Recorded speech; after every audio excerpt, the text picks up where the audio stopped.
One second, I gotta make sure I unfollow the DM.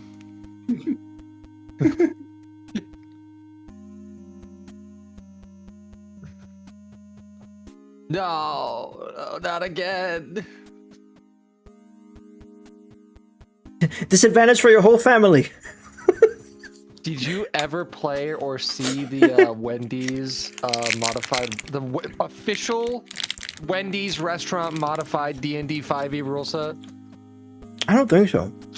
They released it for April Fool's one year. It's a legitimate modified rule set for 5e, and it includes great things like you get real life well, I say real life, you get in-game buffs if you have just eaten real life food from Wendy's. Rules is written, if you eat a Dave's combo, you get advantage on attack rolls. Huh.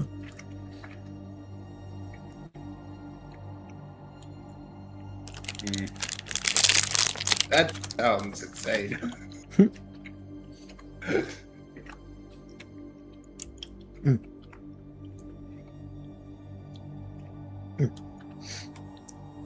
So, let me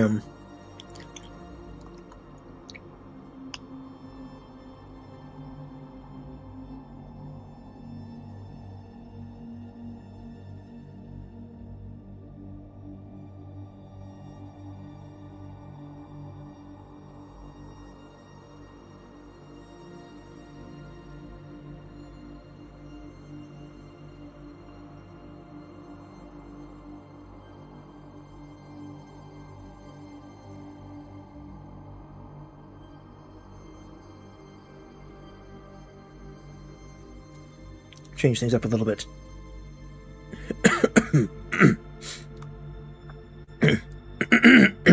Goodness. First and foremost, I'd like to welcome the two newest members of our party, as Prince Oceanus, playing as Valus Flynn, and Lushu playing as Zygan, which we will find out a little bit more about each of your characters as we go on. Also, as we get into the session today, but let's see here. So Elias won't be here for this session. So I will be the intellectually superior and smart-mouthed mage, or portraying him for this session. And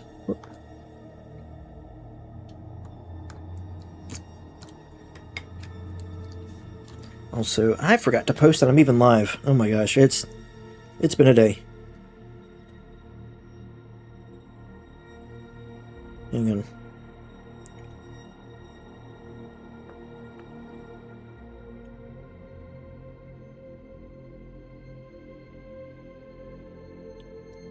Come on, spell. There we go. My spell check is actually, on this new phone, has memorized what I'm going to type. And I love it. My old phone was booty cheek. And now this is to go even further beyond than booty cheek, but in a good way.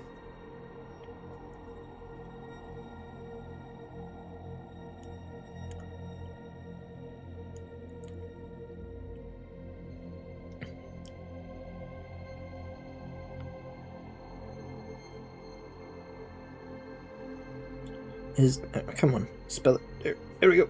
Oh.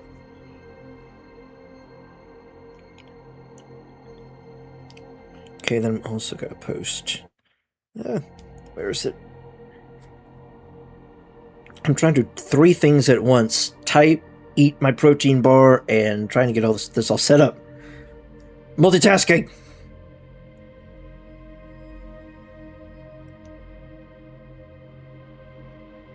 Let me see here.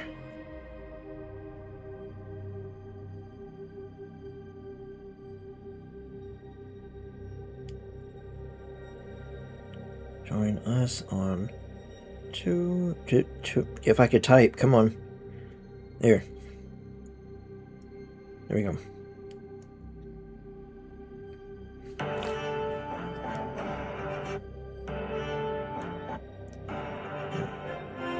Boop. Actually, that looks kind of weird. There we go. Now share. Boop. Not now. Boom. Done. Alright. Post it up. Alright. Done that, done that, done that. Alright. Oh! Sounded like Matthew McConaughey, except slower. But ladies and gentlemen,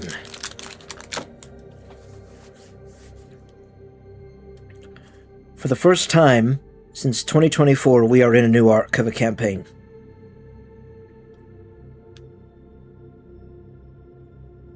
Still in the city of Baldur's Gate, but we have not quite moved past it yet.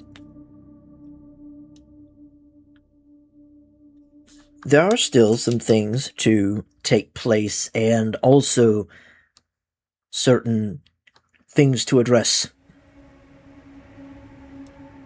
So let me give a little bit of a recap from the last session.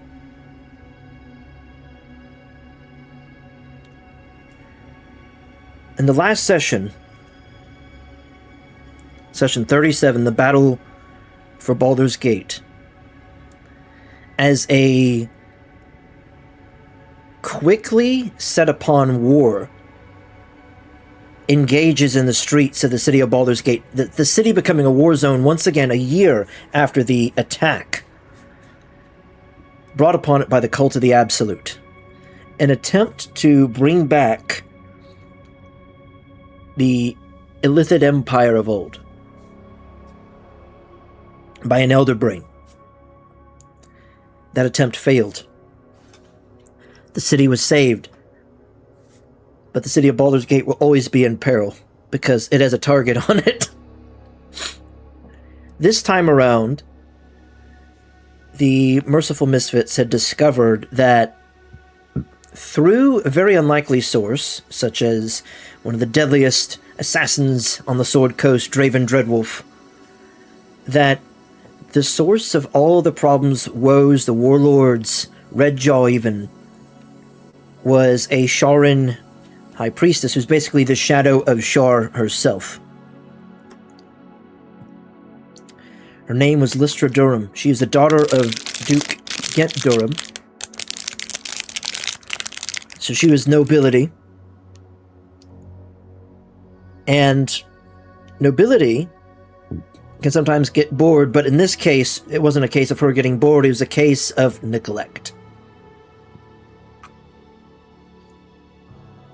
And not stereotypical neglect either, it was pain from loss. Lystra grew up despising her father, which turned her to darkness. You see, bitterness can lead to resentment, resentment can lead to hatred, and hatred can lead to all sorts of dark endeavors, and that's what Lystra descended upon. Eventually, entering into the fold of Shar, but how did that happen? Nobody knows. Other than what happened in her past. Nobody knows. Up to this point, how everything started was assuming that felling Redjaw would help provide relief for the city, but things grew. A group of powerful mages from all across the plains made themselves known. Novus Arcanum. A group that Valus, Flynn, and Zygon had never crossed paths with before. But with the events that unfolded in Baldur's Gate, that's about to change. So I'm going to go ahead and change scenery here, and I've got to get everybody's Fuji's set here. Whoops, not that. There we go. Okay, I got one right here. Alright, so I'm just going to let me go to Fujitech. Fuji! We're going to Fuji. Alright, so let's see, I got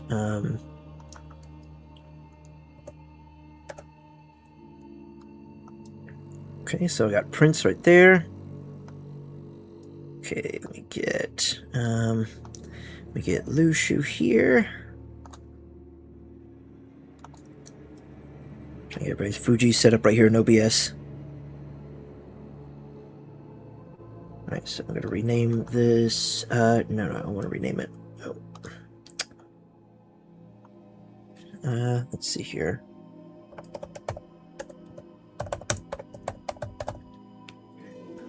The only issue with OBS and everything, you have to set it up right as soon as you have everything else hooked up here. Okay, now we got Lushu right there. Perfect. Right. Boom. Perfect. All right. So now, let me get, and I gotta rename this. Rename. Oops. Come on. I swear I could type. Boom. Okay, so now I'm gonna go to window capture. No. Capture. Here we go.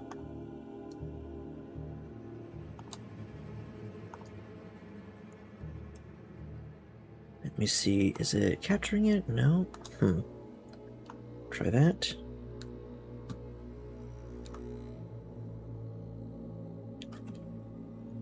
Turn that. Now it's coming up. Yay! All right.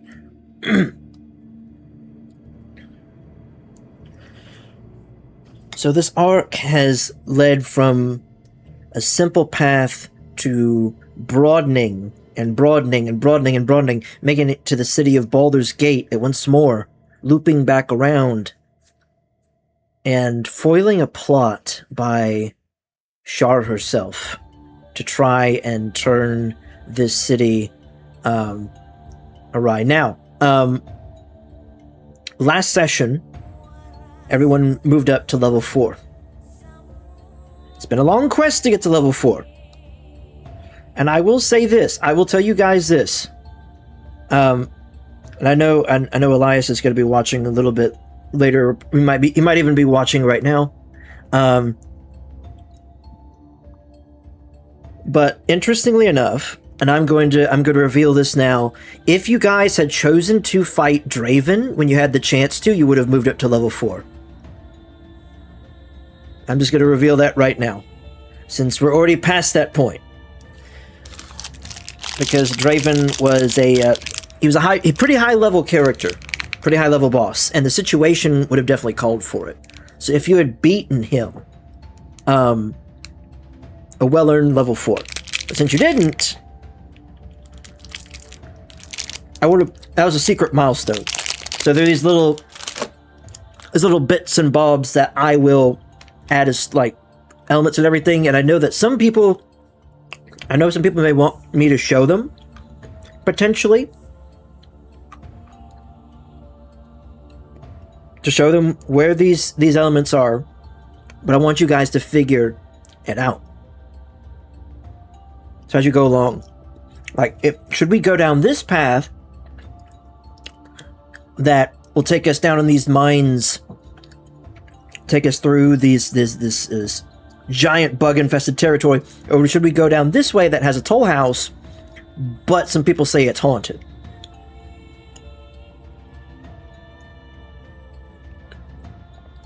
The path is open. It's up for you guys to decide, because we're after the preliminary arc of the campaign here. And now we're at this point. We're at this point in time where we are now. Hold on, let me mute right here. I gotta.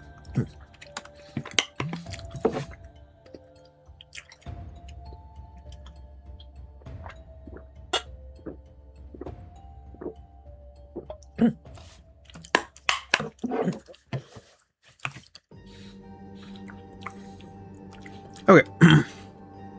At this point in time, we are still here in the courtroom after everything has transpired. Now, I'm also going to be playing out... I know that they left the campaign, but because of, I would say, just everybody adventuring together. You know, Icy's done so much alongside this campaign and everything. Like, you could find sessions 2 to 20, I want to say almost 26 on his channel.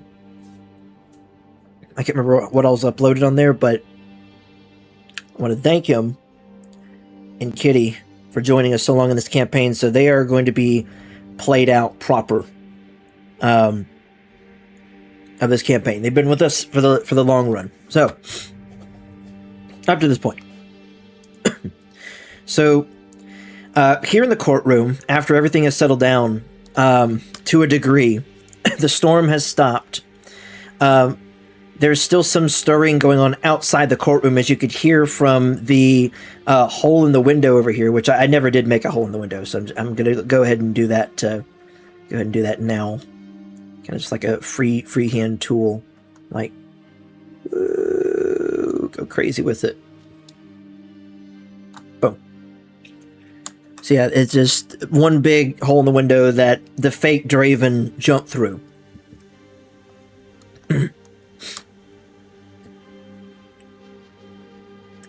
And we're now here in the scene in the courtroom. There was an intense debate on what to do, even though Caldes had already somewhat made a decision for everybody without any sort of consultation. Other than the fact that he was extremely injured, losing blood, which he is still bloodied, by the way. And having to make a decision on how to spare the city, and not only that, but also spare the love of his life, who is many miles away from here. From the long-reaching shadow of Shar. We're now here at this point where older Ravengard and the Archduchess Floric, Lady Floric, has basically not knighted you guys, but properly recognized you all in a somewhat official/unofficial way as heroes of the gate, even though Aldian and Fate were somewhat reluctant to respond, in due part because of the decision that had to be made, or the decision that was made to spare the city from further destruction. So after this ceremony, and still taking the hammer that he picked up from Tyron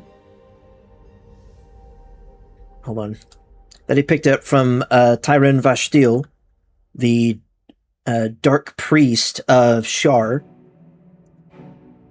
and fiancé to Lystra. These two are going to very abruptly head back to the guild house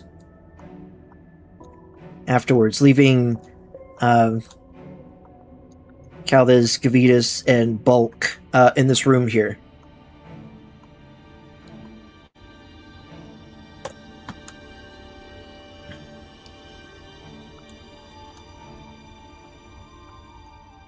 And with that being said, excuse me. I know he's not here at the moment, but excuse me. I'll try and dual fold play as Bulk and Caldes for the time being, as we're here in this courtroom. Now, the dukes and duchesses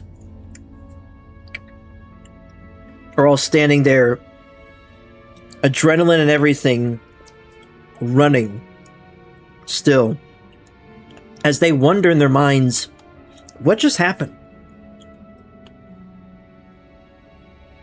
All just tumbling into things like this is some... They're relieved to be alive, but at the same time wondering, what happens next? What happens after this? What did we sign off on when we handed over one of the members of their particular group, one of the leaders of the city? They just handed her off. This dark and evil being. And it was signed off by the newfound heroes of the gate. So they begin to debate amongst one another on what to do, what to say, what to tell everybody what happened exactly in this courtroom. And the thing is, they can technically control the narrative if they wanted to, because literally everybody else that could tell otherwise is dead. Literally. Everybody else is quite literally dead. And the budget wall of fire is still going on around the tables.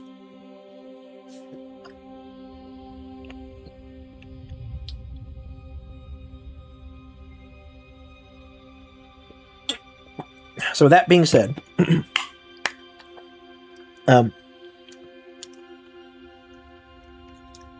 really until Desmo shows up, Gavitas, Siren, it will just be you. And if we're waiting on Des and we don't have a timeline on that, is it possible to do the character introductions for the new characters or anything backstory of that? I know you had when Des joined, you had a couple of scenes with him basically setting up his character. Yes. If you have those, if you have anything like that, it might be a good way to, I guess, kill time until Des is actually here. Yeah. If not, we can. If you're planning on having them integrate like straight in, then yeah, we can do that. But I just wanted to offer that as an idea, if that was something possible. I had an idea for Prince's character to integrate, well, not just to run into the courtroom and say, "Hey guys, I'm here," but I had. Hey guys, what I miss? Hey guys, It's I'm Smorbu! also here, by the way. Just bust through the door like the Kool-Aid Man. But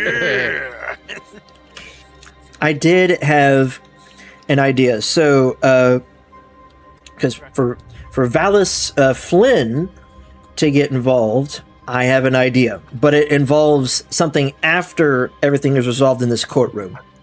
As for Zygon, we can actually go to the streets of Baldur's Gate. We'll go to the map here. All right. So let me provide a little bit of. I was about to say this is a very crunchy looking map, but no, it just didn't load in yet. Yeah, it Had to render. Yes. Yeah. I was like, wow, this is a really great map here. Yeah, the budget's real low on cartography here. Shame. So Turns out we lost the budget for the maps. I would. they all the map makers got killed in the battle. Oh, no. So I would say,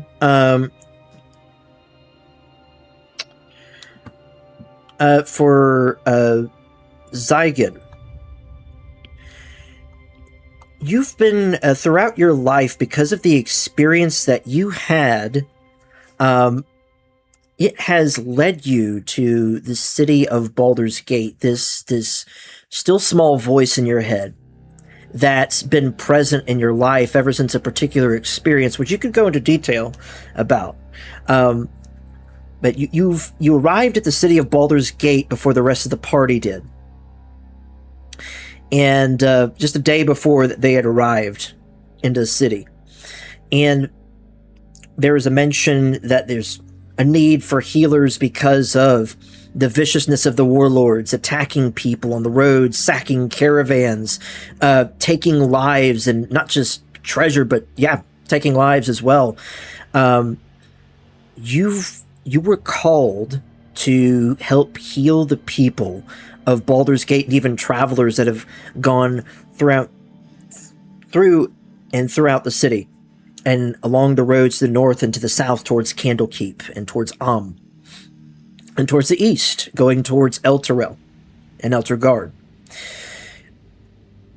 Coming here to the city of Baldur's Gate, found a nice place to stay at at the Three Old Kegs Inn up in the Upper City District. Especially, you received this at a discount when people found out that you are a healer.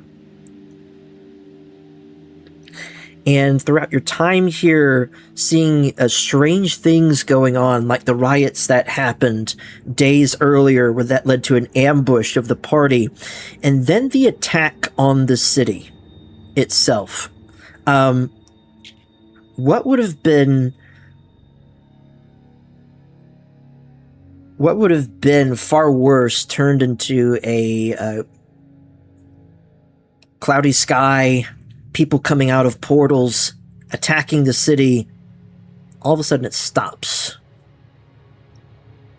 Now we enter the streets with Zygon here. So Zygon, where would you be after this battle has occurred and the skies have cleared? More than likely, I'd be in the spot where the most injured are. And that would actually be closer to High Hall, as the forces of Shar have tried to assail the building, as one of these fake Draven assassins and mimic of Draven had hopped through the window and tried to slay members of the party. As you are walking around helping people, there's a... describe to us, what exactly do the people see as they are being helped and being seen to? They see describing myself, right? They see an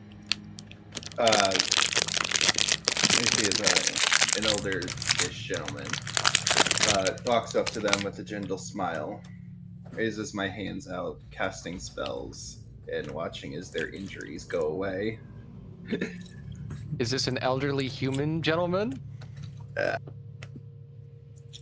We'll see. He's about 50. What do they see? Yeah, I mean, he looks human. He looks human enough. Mm-hmm. He's about 50. He's got white hair, golden eyes, religious clothing, healing those, walking up to each and every person he sees who's injured and trying his best to heal each and every one of them. With a gentle look at his face as he looks at each one. And he moves on to each and every single one of them. What would you say has led Zygon to this point specifically? What's led him to be this kind of person? Yes. Zygon, a long time ago, was in grave danger himself. And he was protected by his deity. And in turn, he desires nothing more than to help people as he has been helped throughout his days.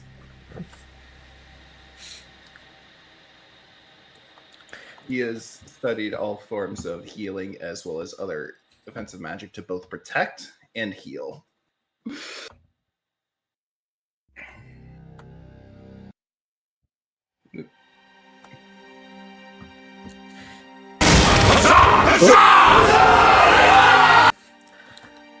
Hold on a second here. Ultimatrix, welcome to the stream, and huzzah, good sir. Welcome forth. As we delve into this section of the campaign here. So, you're walking about the streets, you're seeing the damage that was done, but you're also seeing that it's interestingly enough, these shadowy figures emerge from these portals all about the city, wreaking havoc, not seeking to do too much bodily harm to people, but seeking to do as much damage as possible, and if people did get in the way, they did harm them. You did come across a few people that did try to manhandle you, but you're able to deal with them fairly easily.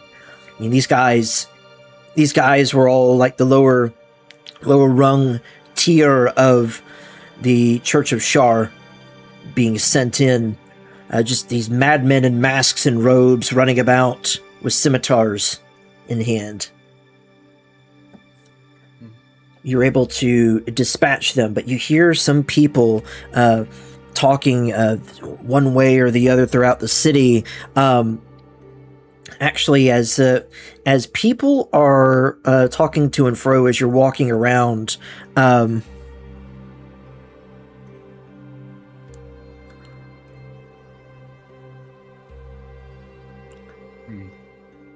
on a second here.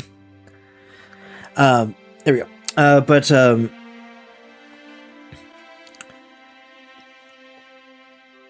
I'll need you to tell you what, as you're walking around healing people from the injuries that they've sustained thus far, give me a perception check. See what you could pick up from what the people are talking about as you're going to and fro.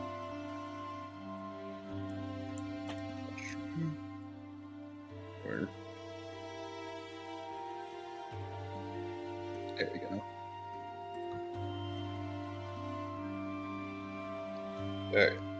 Alright. I am very unfamiliar with Roll20. How do I roll dice? All right, so you're going to go in your journal tab. You'll go to your character sheet. There's all. Yeah, you'll click on that. Wait, why is it? Hold on. Let me. Don't worry, we also forget how to roll the dice all the time. Okay, so you go down to your character sheet, and you'll go down left side of character sheet. It's under the box under saving throws, skills. Yeah, You just click on perception. Character sheet. Perception. There you are. All right, with the 12, you'll be able to pick up like a general murmur of the people as you're going. Excuse me, as you're going to and fro. They begin to talk back and forth as you're going around High Hall. You hear some of the people say, "Yes, they're trying to. Some of them are trying to surround the building. They're trying to cut it off." And another said, "Yeah, I saw one of them, a scary-looking fellow. He jumped through one of the windows. I didn't think anybody could breach High Hall that way." Just this murmur going back and forth as you're tending to the wounded. And as you're also tending to the wounded around High Hall in and of itself, excuse me. Let me get some water.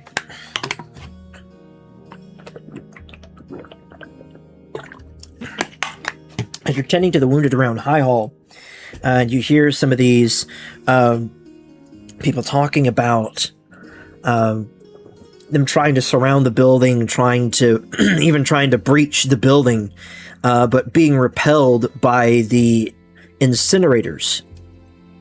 Now, the incinerators, as you've been walking around the city, as people have mentioned and pointed out, you've been around the city for almost about a week or so, helping out. And as you're called,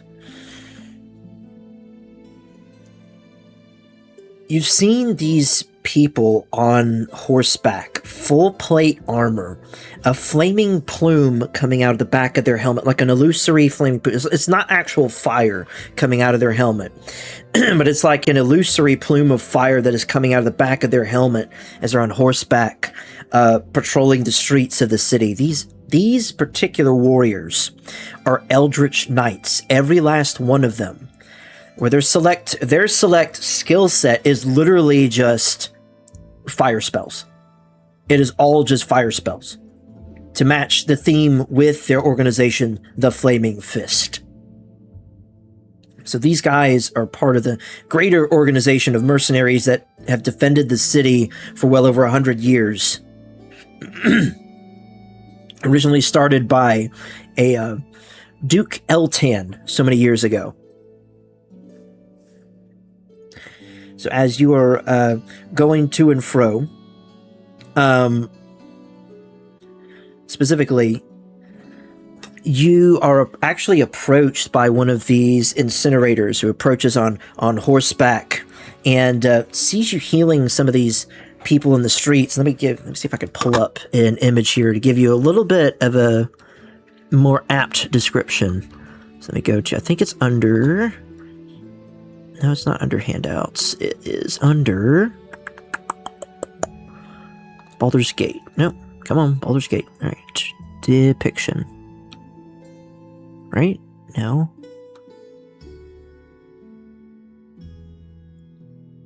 Okay, maybe it's under good guys. Hang on.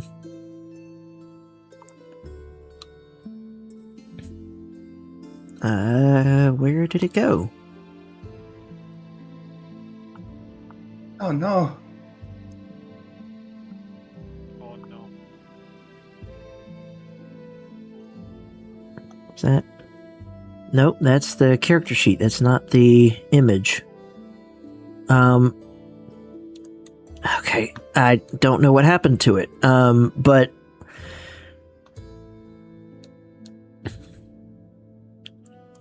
let's see. If you look on the Discord server under character and lore room, if you scroll up just a little bit, you will find, let's see here. Above High Marshal McCullough is the Incinerator Corps.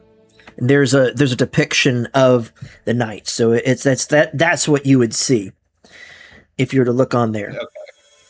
So yeah, like I said, illusory plume coming out of the back of his head, shadowed face to where you can't see their eyes even. So it helps protect like their identity and whatnot, because again, they are the elite members of the Flaming Fist, specifically trained shock troops, trained specifically by the High Marshal, where their final graduation ceremony is them walking through a literal casting of the Wall of Fire. And if they don't pass through, they don't become an incinerator. They get incinerated.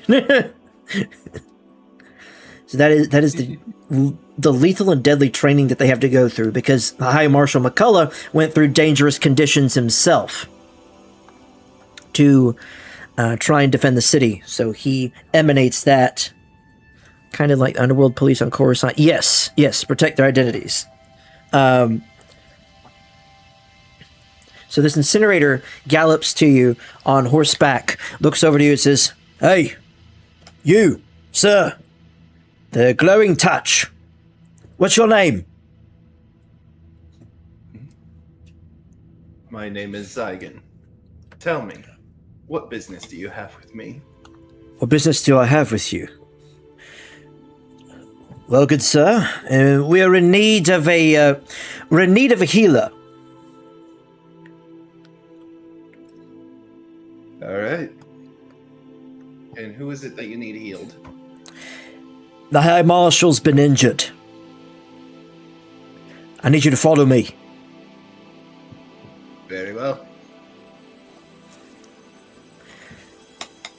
So, picks you up first and foremost, but before he motions for you to join him on, it might be detained.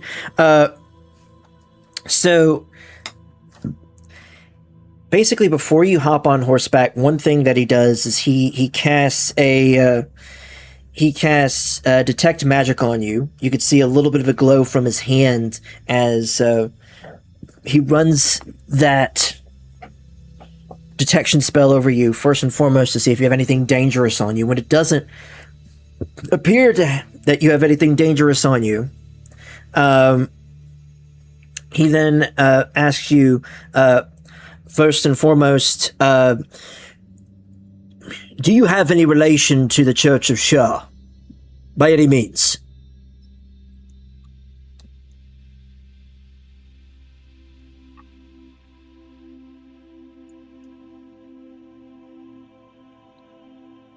I am but a wanderer. I don't have ties to any particular church. Okay. But I do know, however, the people from the church in this town have been very kind to me. If you're referring to the Church of Last Hope over in Trinsongs, then yes. Very good people. Faithful of Ilmater. Yeah, I know that guy. So, I need you to come with me. Alright? And I'll be keeping my eye on you. You do anything, odd in particular, he says as he holds out his hand almost as if he's like trying to, almost like he has something like held there. But he opens up the fingers from the palm of his hand, and a small spark of fire begins to emanate as he says, if I see you do anything odd in particular, anything offhand, I am allowed to use lethal force. Martial law has been enacted in the city. I am not one to try to break laws. However, if I am attacked, I will defend myself. Tell you what, give me a persuasion check. See how persuasive how persuasive of an argument that you're making here, or even persuasive, just overall with this member of the Incinerator Corps. The 7.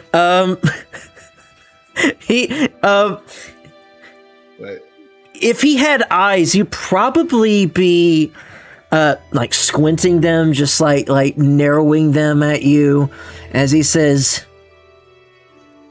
get on the horse. But first and foremost, as he reaches to his side, he pulls out a pair of iron manacles as he says, for my safety and for the High Marshals. As first thing what he does is he basically takes the irons and he claps them onto your hands. Do you try to do anything to try and resist?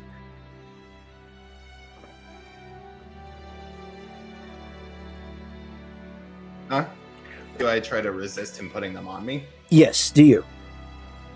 No, there is no need.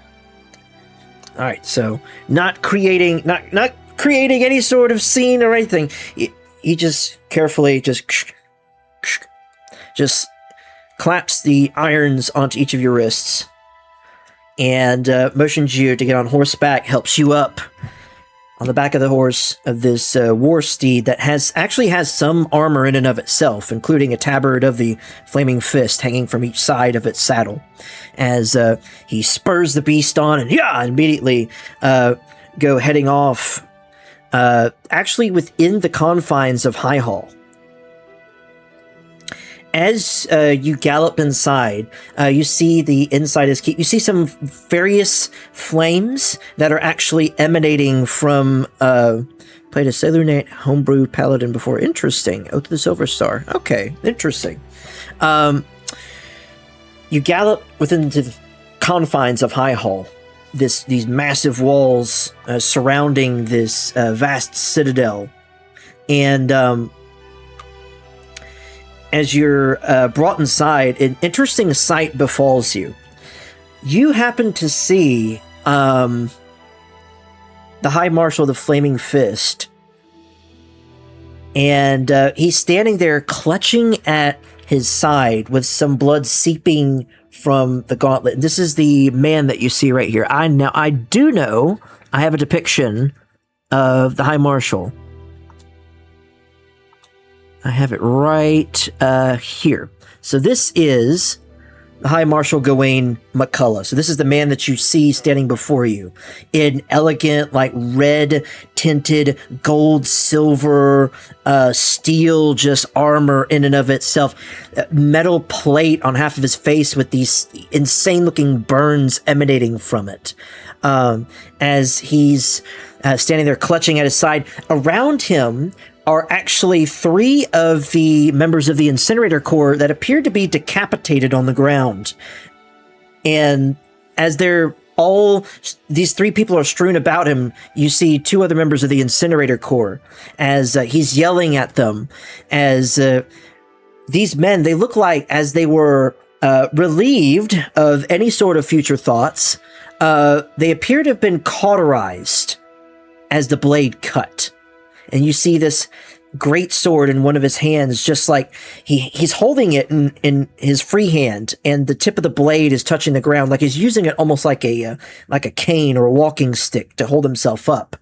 But the flame is still like engaged on it, so there's still fire emanating from it, lighting the area. As he turns to the other incinerators and says, "So, are you two gonna turn on me as well? Huh? No, sir. No, sir.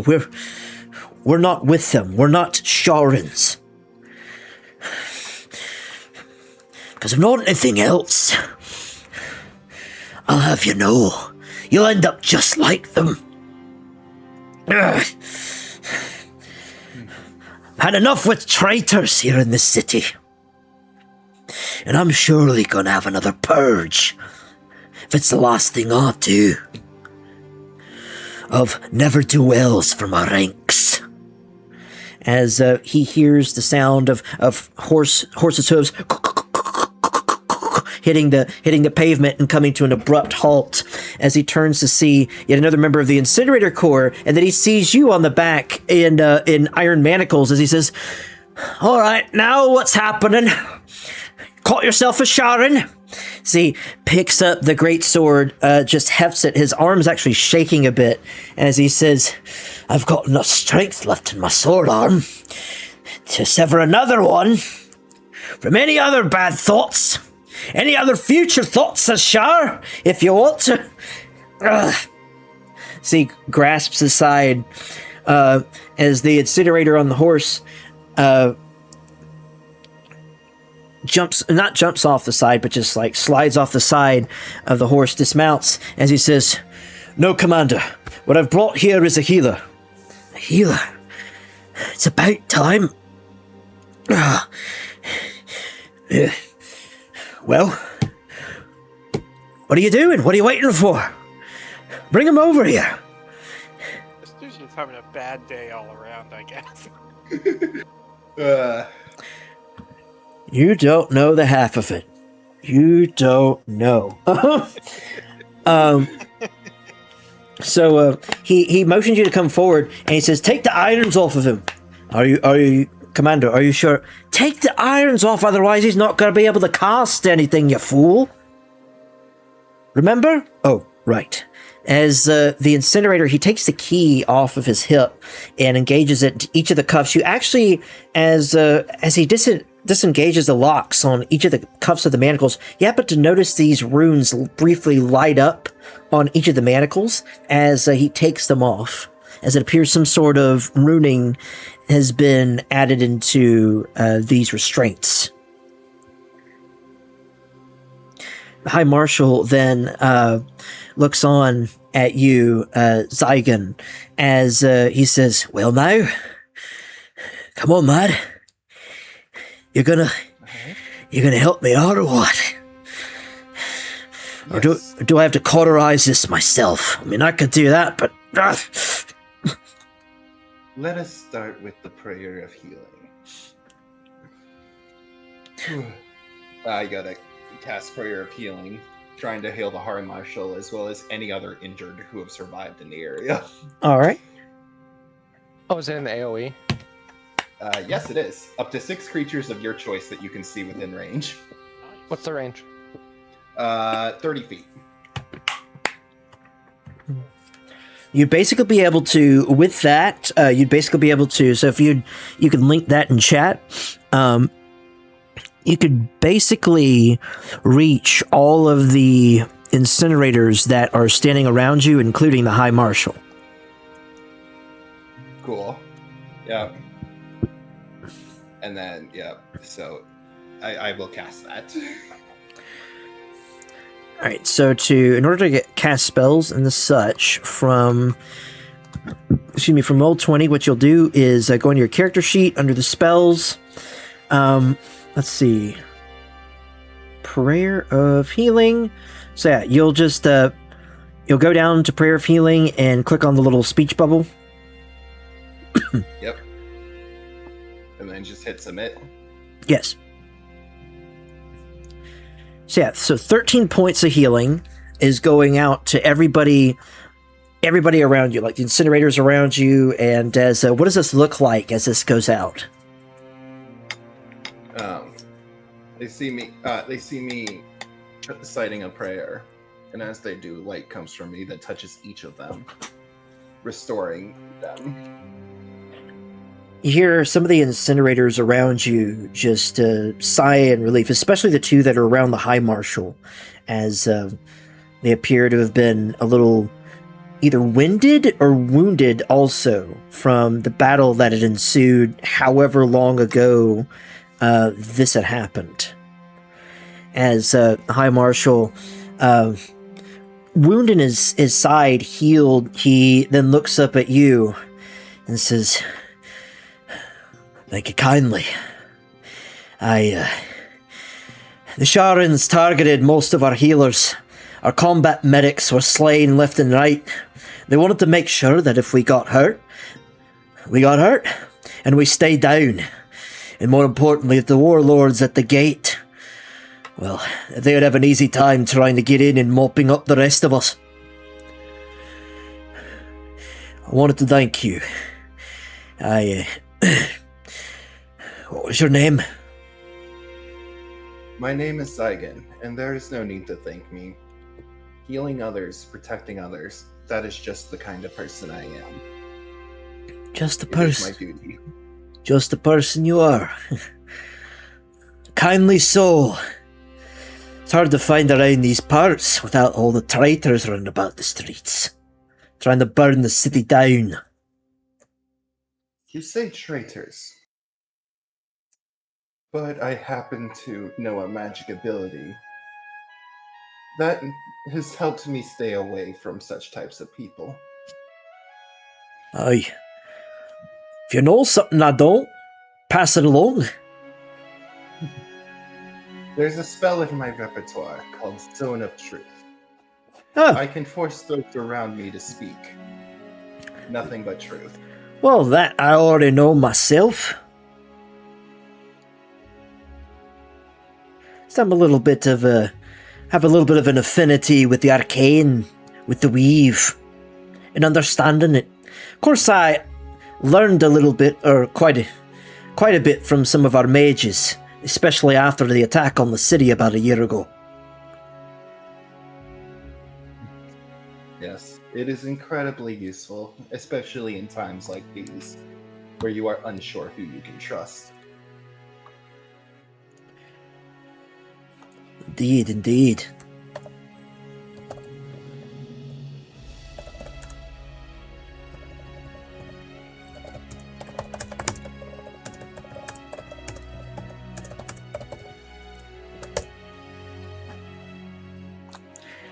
So as you heal him, he says, "Well, Zygon, I want to thank you on behalf of the city of Baldur's Gate."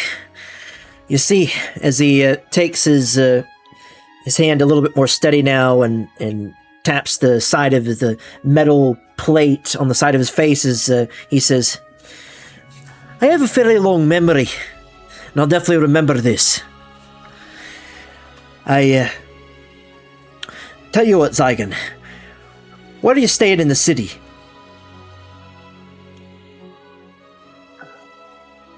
I've already forgotten. So 3 old kegs.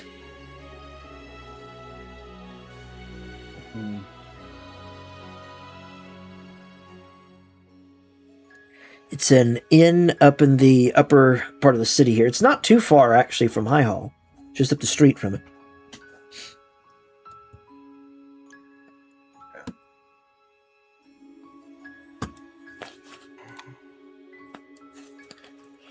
Three old kegs. Okay, that's what it is. Mm-hmm. Yep. All right. This place right here. Cool. All right. Yes. I have been staying at 3 old kegs or at least that's yeah. I didn't confuse myself. I see. Tell you what, we could definitely use a man of your talent around the city, especially if we need any other people that are having, which we most certainly do, have other people in need of healing. So if you'd like to apply your talents, I'll definitely be sending an incinerator your way at some other point in time.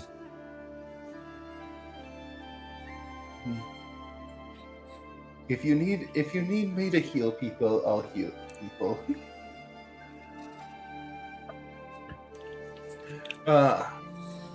Just yeah. Find a way to contact me, and I will heal anyone asked of me.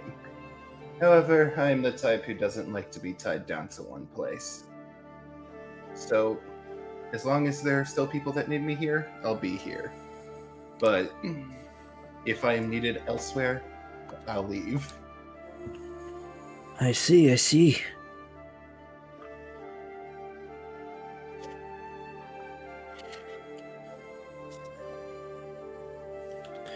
So as he thanks you for helping him out and several others, this incinerator basically asks, the one who took you here on horseback would ask in particular if you would... Actually, no. The High Marshal then turns and says, hold on just a moment. Tell you what, before you go anywhere else, I think I may know some other people in need of healing. As he motions for you to follow him deeper inside High Hall, like up these massive steps to these doors that are still partially open from whenever they had just departed. And as he's walking up the steps, as you're making your way up, you happen to see a red dragonborn male, and you see an elven female simultaneously walking down the steps as you're simultaneously walking up these steps. And as you do, they don't even glance your way as they're walking down. The High Marshal tries to address them at first, and he says, he says their names, Aldian, Fate. They don't even address him. They just continue walking by as the High Marshal just turns and goes, well, that's interesting. Anywho, you'll follow me, please. As he goes on to through the entryway of High Hall. As you step inside, you see these vast arched ceilings above you. There appears to be it's obviously a place of authority. It is a place of authority within the city, a place of government, and not just any ordinary place of government. It is not ornate as in like you see all these like frescoes and depictions on the ceiling and everything. It's not painted up like a Sistine Chapel, but it is definitely elegant on the inside. As you happen to see paintings of people with plaques underneath, Duke so-and-so, Dukes, another Duke, another Duchess, Archduke, Archduchess. So all these past leaders of the city as you're walking through this, as you're walking through these halls, and let me adjust your character here. I'm actually going to be scooting him up to where he's up here in Merciful Misfits. Delete the previous one. Right. Wait, don't tell me I deleted the wrong one. Okay, so what I'm going to do is I'm going to add... hold on a second, let me fix something real quick. There's two character sheets with the same name on it. So I'm going to add your picture here. I'm going to add your token as well real quick. I have arrived. Welcome, Desmo. Welcome, welcome. Desmo. We have just been introduced to Zygon, as he's been running to and fro about the streets, healing people. And trying to help them out. Let me put save name right there, save changes. Alright. So now as we move from the city streets into the courtroom where this battle has subsided. Walking into the courtroom here, Zygon, you'd be... See, there you are right there. You'd be escorted in by... let's see, where is the... Okay, this is character sheet. No, there we go. Cool. By the High Marshal himself as he walks you in to this courtroom. Everything is... As you step inside, you see what looks like a war zone before you. You see a suit of armor that's kind of scattered right here. You see people, even in masks and civilians, strewn about this whole area here. Because it hasn't even been touched. It hasn't even been cleaned up. The battle is that recent. As you're escorted in here, in the midst of this battle coming to an end. As the High Marshal walks forward here and motions you forward, he says, I'm pretty sure we probably got people in need of healing at this moment in time. Just hold on a moment. As he steps forward, before he steps any further, you happen to see another member of the Incinerator Corps standing right here, though his armor looks vastly different from the other members of the Incinerator Corps, as he appears to be clutching his side and overlooking this man in a mysterious, or this figure in this mask and this cloaked get-up with partial leather, partial like iron or steel armor. As you're walking here into the courtroom, the aftermath of this battle, as the dukes and duchesses of the city of Baldur's Gate are having a debate on what to do with the results of this.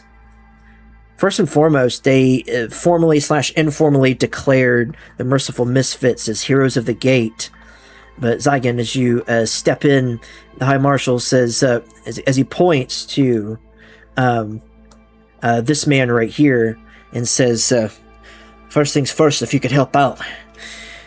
Jotun over there. He was hurt pretty badly in the battle. And I'm sure there are others that were also hurt pretty badly. Your prayers will be much appreciated. Of course. Right. He steps forward. So, during this time, as you're walking in, as you're preparing this spell, Miyaka, of course, would have tended to the wounds of Thesla von Reinhardt, would have brought her back up, brought her to full alertness as she looks down to her hip and sees the absence, rather, of the whip that Gavitas had taken and put to use in the battle earlier. She says, what is going on? Where is my head? Where is my whip? Where is my whip? Who took my whip? I have it here. Why did you... Immediately, Miyaka, as she says, hi, thanks for... she shoves Miyaka out of the way, comes walking, storms past Caldez, holds out her hand and says, can I have my whip back, please? If you can tell me who made it.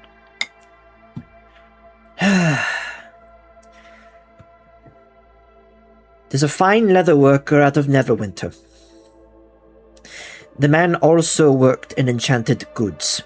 He works for a collector of magical objects by the name of Ogzine.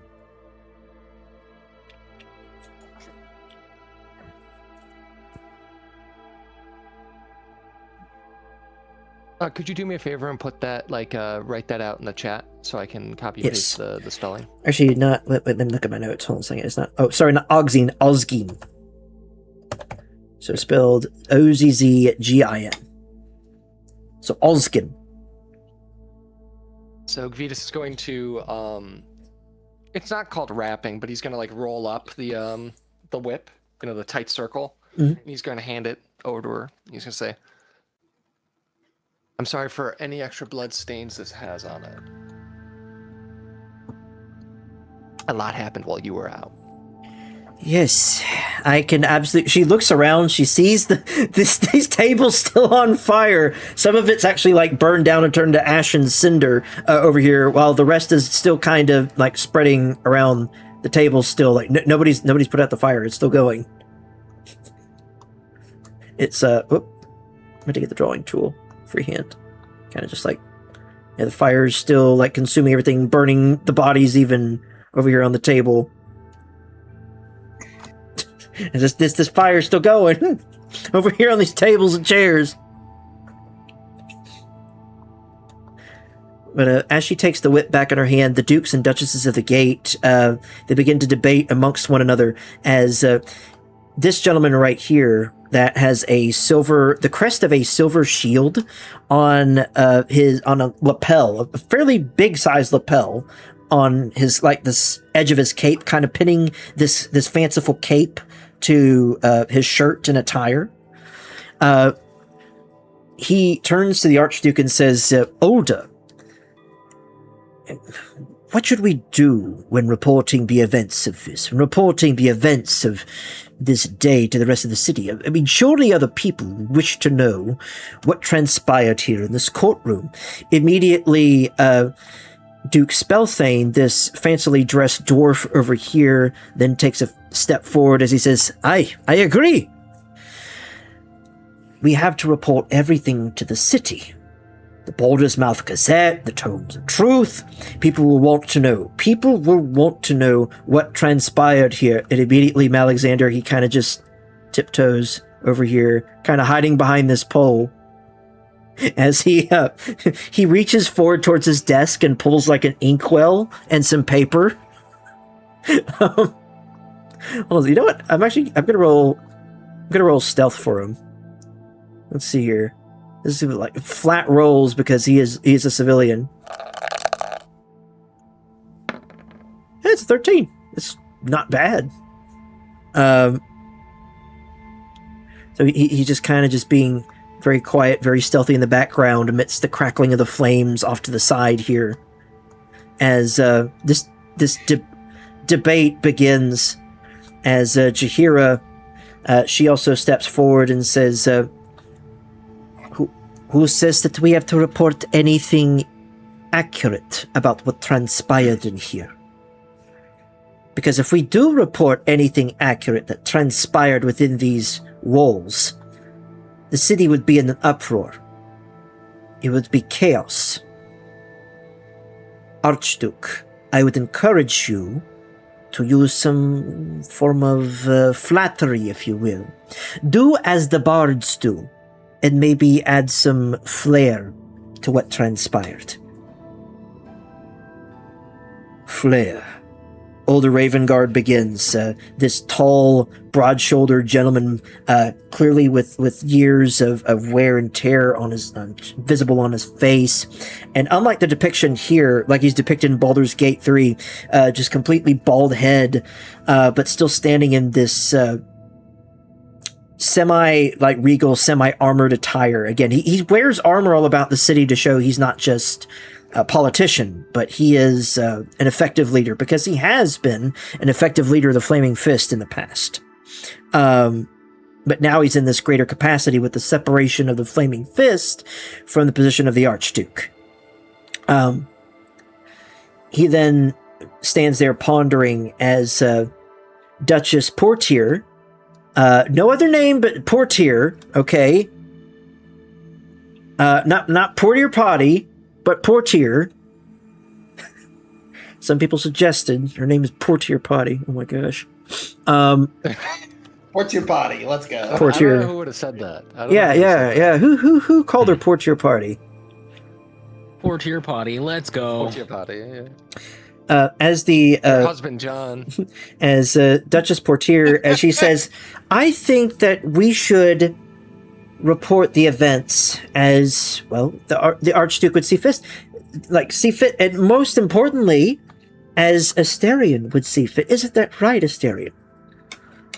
Oh, well, wait. Why are you asking me? Because you were in the courtroom when this happened. But so are you. I am. If not anything else, I agree with Chihira, not because we journeyed together and we slept around the same camp together and almost died together, but I think a little embellishment is due. I mean, after all, telling the general public that Shah and giving over two members of nobility, one deceased and one not deceased, over to Shah in order to appease her and save the city.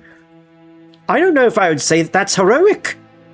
Exactly, but I would definitely say it was essential in the moment. Immediately as he says the word essential, Older says essential. Like repeating it back. As he pinches the bridge of his nose. How could we sit here and call the sacrifice of a member of our order essential?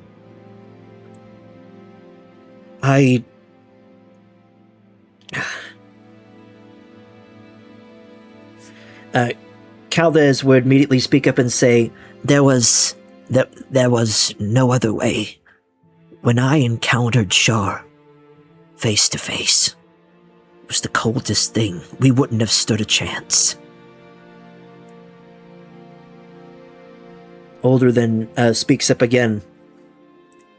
Wouldn't have stood a chance. He takes a step and looks down at Tyren's body here on the ground. As he then turns and looks at where the portal to the Shadowfell once was. Yeah, I've gotten Caldez's voice down pretty well. Yeah. It's also exactly what he would say. As Older then says, we lost a member of our nobility. We lost a good friend. And Ghent. Somebody needs to check up on him. Duke Spelthane. Aye. I'll go.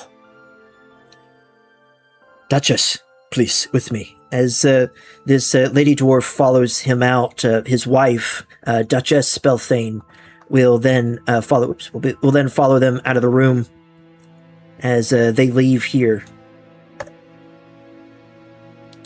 The Judge Yelnaric then speaks up as he says, in my honest opinion, in all these years that I've presided over this court, embellishing the truth is something that is commonly upheld here in order to save clients. So thusly should we embellish the truth to save the city, even knowing that it would be a grand lie. And a lie, dare I say, even if exposed, would cause great harm and distress to us, the leadership of this city, and even to these newfound heroes of the gate.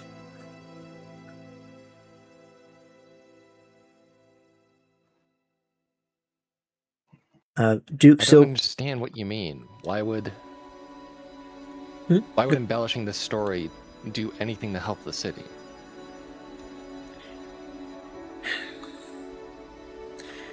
Duke Silvershield then says, as he steps forward, embellishing any sort of story in order to try to cover up for the fact that we just gave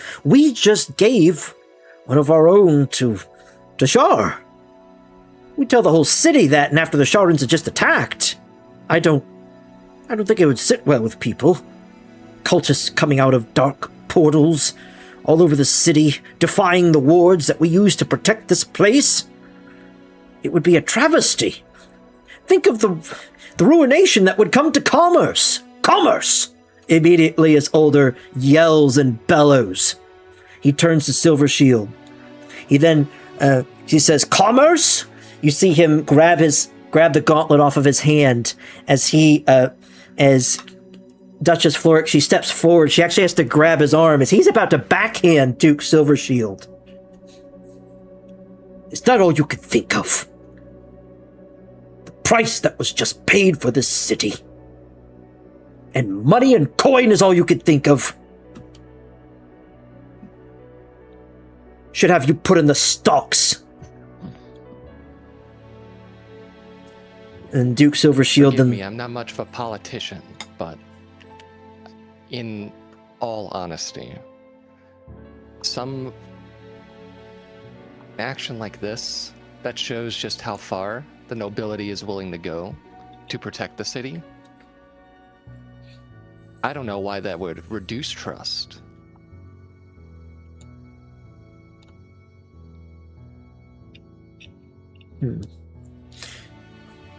As you're making this point, Gavitas, I'll need you to make a persuasion check. As everyone is... The leadership around here considering their options as to what just unfolded and where to go next. Adrenaline still coursing through people's veins as... I have an additional thing I want to add before rolling. Okay. So after that sinks in, I'm going to say, if we're going to embellish anything, why not make her a saint? Who in particular? Older says, as Floric lets go of his arm.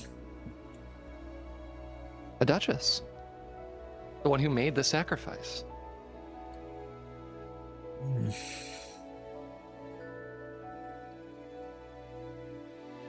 Duchess Portier will then speak it from behind you. She says, she's linking her arm with the Starion and pulling him along as she says, I mean, technically she already is. I mean, she's a priestess of Selûne, for crying out loud. All of us were a little bit skeptical when Ghent chose her. Just like, are you that type of person? But I guess, his life turned around.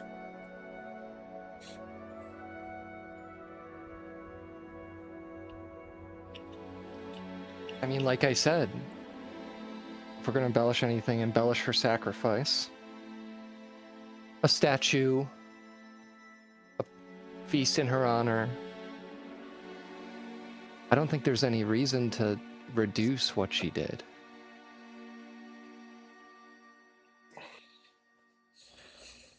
I'm going to roll persuasion. I'm going to be right back. Okay. A literal, carpenter wasp just flew into my room, so I'm going to go get some wasp killer. Okay. All right, have fun with that. We have that Valid. issue from time to time. What I rolled? Did I roll That was a good? 9. I rolled good. That was a 9? Yep. Dang it. That was a 9-6, man. You know that would help. Alright, so I gotta go /AFK for a bit. I'll be back. As you state this to everyone else around you, there's some consideration being taken place amidst the leadership here.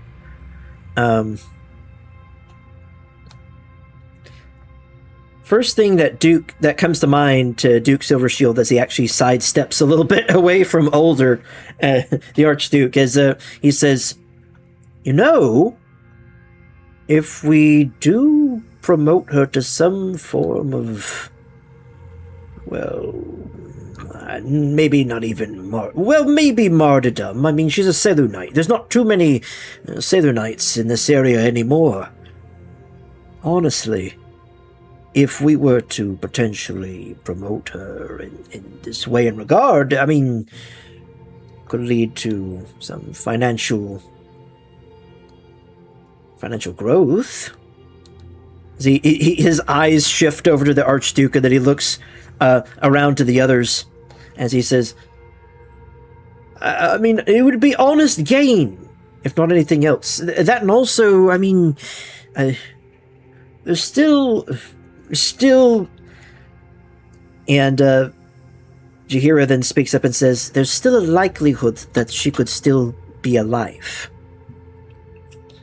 So let's hold back on any such language of referring to her being gone.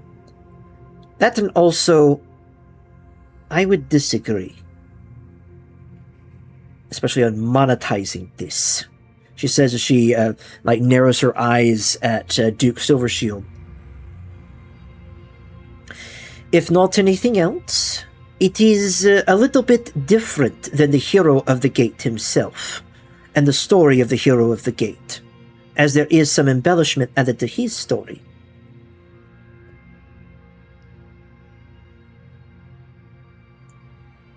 And immediately she says that, Phineas, actually, Alexander Tomes, all the way up here, kind of just shifts where he's at and starts scribbling away on the paper that he has in front of him. He's just like, "Oh, this is a good story. It's a good story. Here we go." Obviously, there is some embellishment as to the hero of the gate himself, Yair. But I was there. Astarion was there. We understand as to the reason why there needed to be that embellishment. As to what transpired here, as much as I disagree with what happened, as much as I disagree with helping Shar in any way, shape, or form,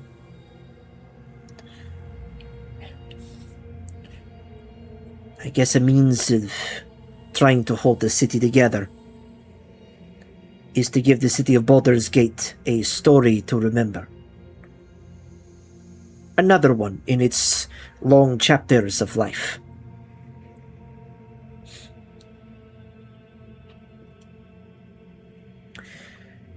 As this conversation is going on, Zygon, if you could give me a roll specifically with the healing spell that you would be using, healing spell of your choice, whether it be Prayer of Healing or whatever you choose, as this conversation is going on. And as this conversation is also going on, Bulk, I'll need you to make a... give me perception. These people are moving to and fro.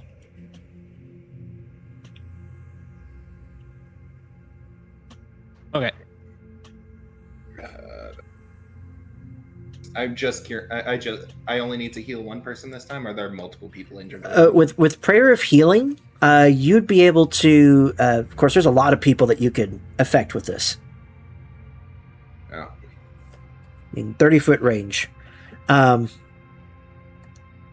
Yeah. So I guess it's just.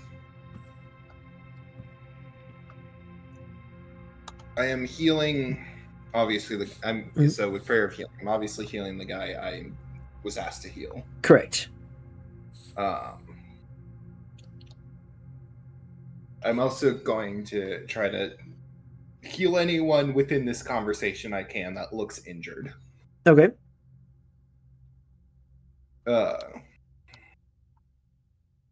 we'll see how this goes. To be able to heal up to 6 people for 11 points of healing. As you let this out, the man in front of you is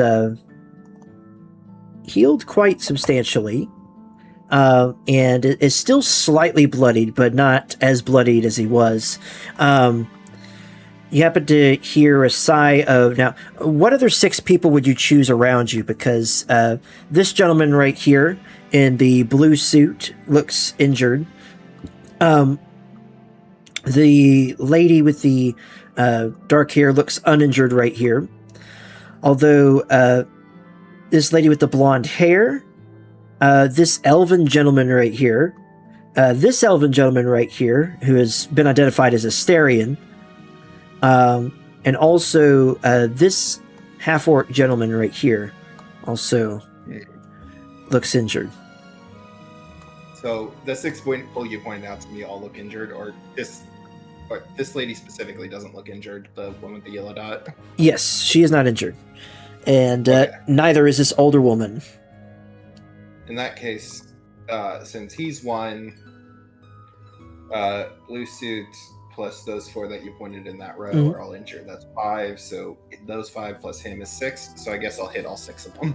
All right, and this pool of healing is sent out in all directions here, but it touches these people that have been affected the most. So that would be, let's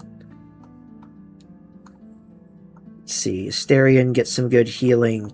Caldez himself gets some good healing on, much needed healing on his side. Mr. Squish. Let's say, okay, and Thessala, she also gets her points in healing as well. So she is moved up here. Okay, cool. I would say with the medical assistance given earlier, she'd be a little bit healthier. So, some people not entirely healed, but definitely receive some healing. And as you unleash this prayer of healing, this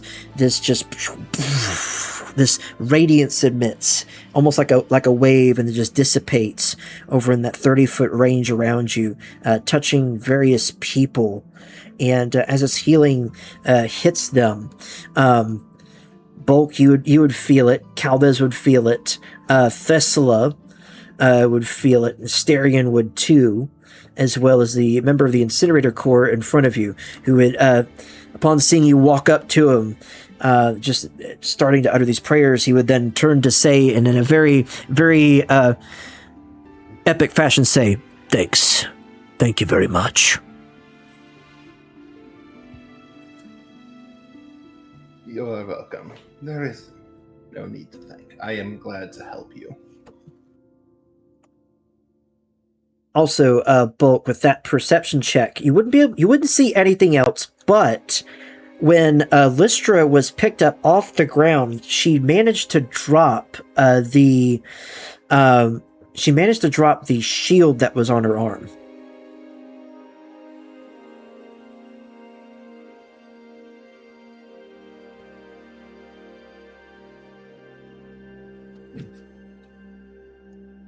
So with that 6, you don't see anything else, but you do see the most obvious thing in the room, which is this black painted shield with some gold trim around the edges.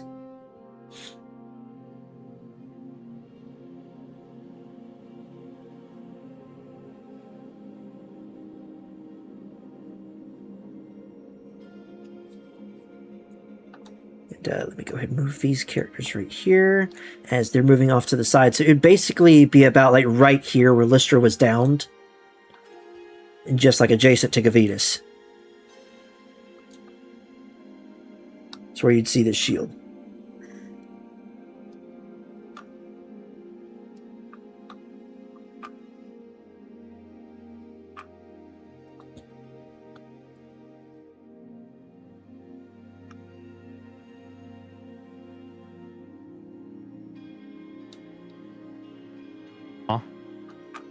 Desmond, did you hear me? No. So on that 6, you wouldn't see anything else, but the most obvious thing that's like right before you. So when Lystra was downed, she managed to drop a couple of things. One of which, the only thing that you could spot with that 6 would be the shield that she dropped off of her arm as she was picked up. Or rather, what was left of her picked up. Okay. It is. So I guess I get that. Yeah, if you want to, you could walk over and pick it up. The item in and of itself, it is a black painted shield with some purple trim on the front of it and a golden trim around the edges. Okay, I guess I'll go over there and pick it up, look at it, at least examine it. Yeah, it is a fancy. Let me see here. It is definitely a fancy looking shield here, as it is buckler style. It's a smaller shield, able to be carried by her, since Lystra wasn't exactly a bodybuilder. She wasn't the strongest type of person, so she had this smaller shield on hand. But if you're to look at the shield, interestingly enough, it has some interesting properties to it.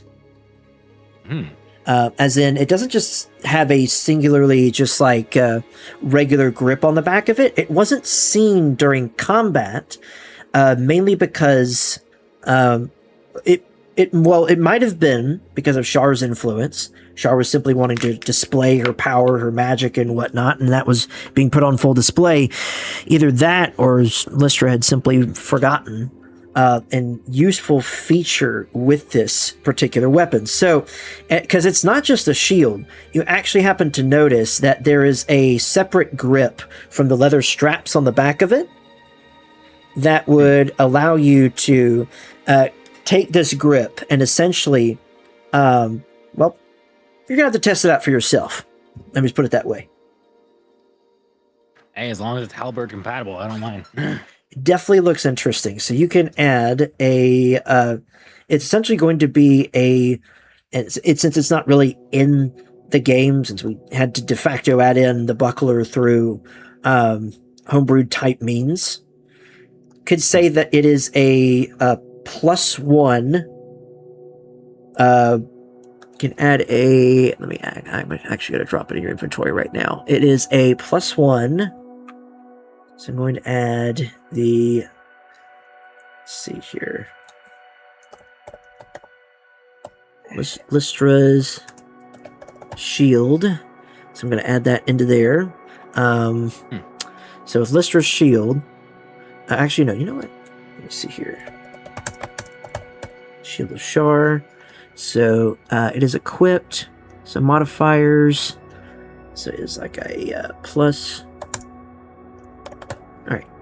It is a +1 item, which with the buckler it adds just like 1 to your armor class. So this would actually add 2 to your AC. So instead of being at 15, because the current buckler that you have adds a +1. So instead of being a 14, it's a 15. So now it'd be a 16.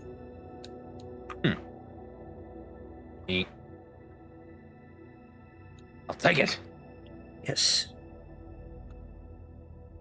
Let's see here. +1 shield, so it adds +2 to the armor. Making AC 16. So now your AC is no longer 15, it is 16. Nice. I'll just change that in there as I change the properties here. That, where is the...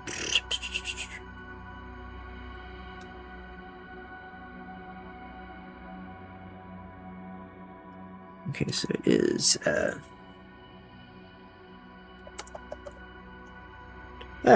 let's see, I was just typing.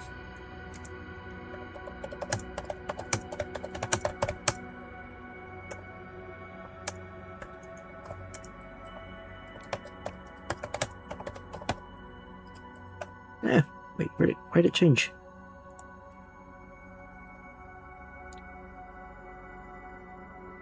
There we go. Boom. All right. So, hey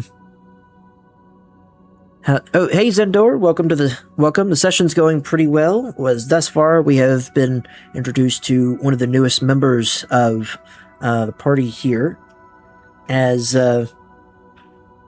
everybody's trying to discuss what is to occur specifically in the confines of the city here, and what has happened next. Whether the leadership of the city wants to embellish the story and change a little bit of history to twist things to help grant peace to the people, in a sense. And so they've just been going back and forth debating some of the ethics of it. With Gavitas attempting to try and sway the leadership a little bit more, even going so far as maybe labeling Lady Durham as not Lystra, but Ghent Durham, Duke Ghent Durham's wife, the Duchess, as a saint of sorts. Which she could be considered a saint of sorts anyways in the Sailor Knight faith. But of course, I'd have to spread across the Sword Coast. We'll see where we go from there. But as this moment subsides, there comes another question, specifically, from... excuse me. There comes another question from Counselor Floric. Or rather, not Counselor, she's the Archduchess now. She looks over at Older, her husband, and says... Now that we have a little bit of an understanding, and we can talk more about this later. We don't have to discuss this here in a battlefield, nonetheless. What should we do about the heroes specifically? I mean, the Dragonborn and the Elf, they're gone. We need new faces for the city. New faces to represent the city during this time of their absence. During this time of the time of Yair's disappearance.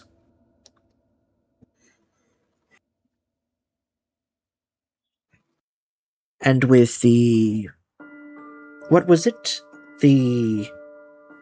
As she thinks for a moment. I'm not sure. What was their guild name again? I think the Merciful Misfits. The Merciful Misfits staying in the confines of the Crimson Keep. Being under the jurisdiction of the Flaming Fist. It's within our duty and within our right to be able to appoint people to help further the efforts, not simply of the guild, but to further the efforts of the city of Baldur's Gate and, dare I even say, the Lord's Alliance. I concur, but we should carry on this conversation away from this place of desolation.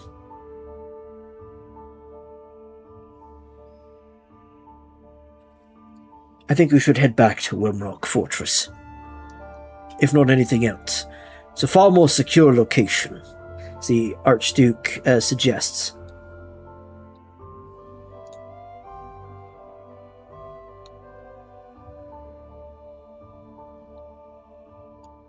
As you guys are standing about, specifically, all of this is occurring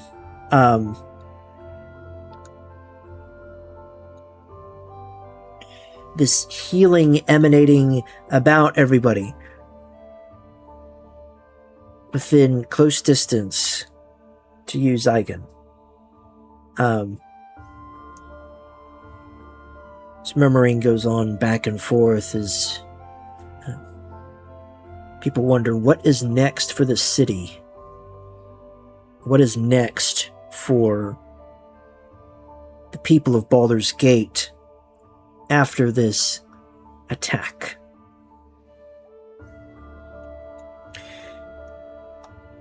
And what is to follow in light of this breach of the city, proving that the city can be breached by magical means, but very unlikely means at that.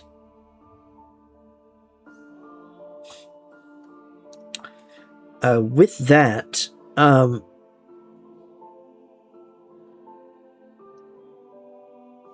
everyone would be dismissed. I'm going to roll this right here. This is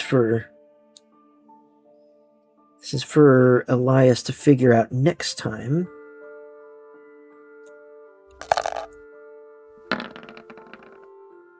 Okay. Alright, so that's going to be his roll. Actually, you know what? Yeah, I'm going to let him roll. Never mind. I was thinking I'd maybe do a surprise roll, but no, I'm going to let him roll next time. As you guys are gathering about, the leadership is moving out towards a means of transport to move across the city. Judge Yalnaric, Duke Silvershield, Duchess Portier, Astarion, all of these people are being brought to Wormrock Fortress for safekeeping.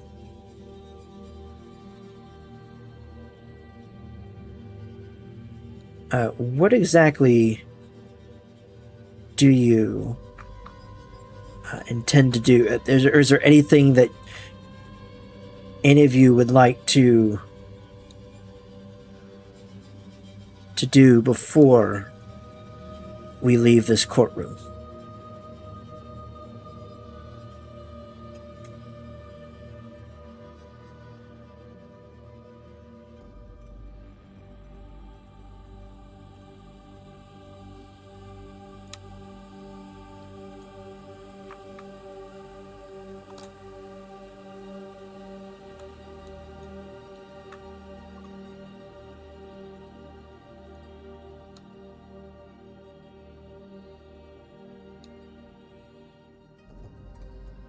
Anything at all? Nope.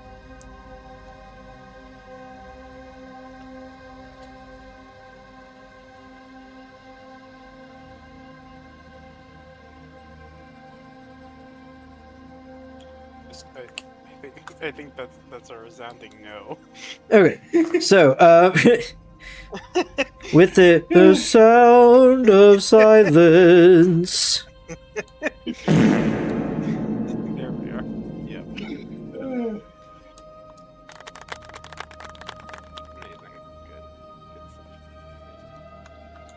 Good. You guys are brought out about the city. So, interestingly enough, Zygon, you are actually brought about as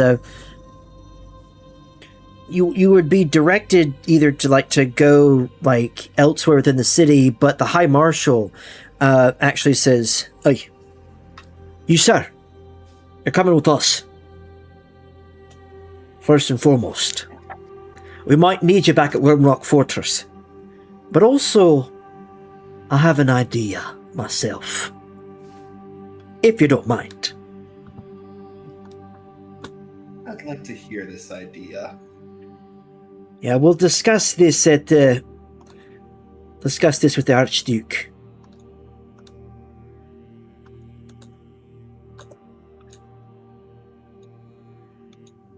Very well. Right, I so suppose I am curious. as the leadership of the city is brought back to Wormrock Fortress, you are brought to this, and you would have seen this massive structure entering into the city. And, I mean, it is absolutely towering. It is a castle built onto a bridge in the middle of a massive river. So imagine something maybe akin to the Golden Gate Bridge and having a massive castle built on top of that.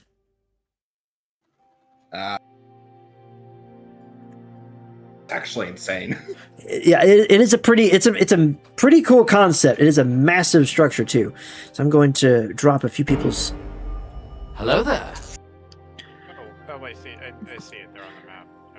Hello, Bananas and Hannah. Welcome to the stream. Welcome to the stream. As you guys, Over here. how are you doing tonight? Yeah, it's way over here. Yeah.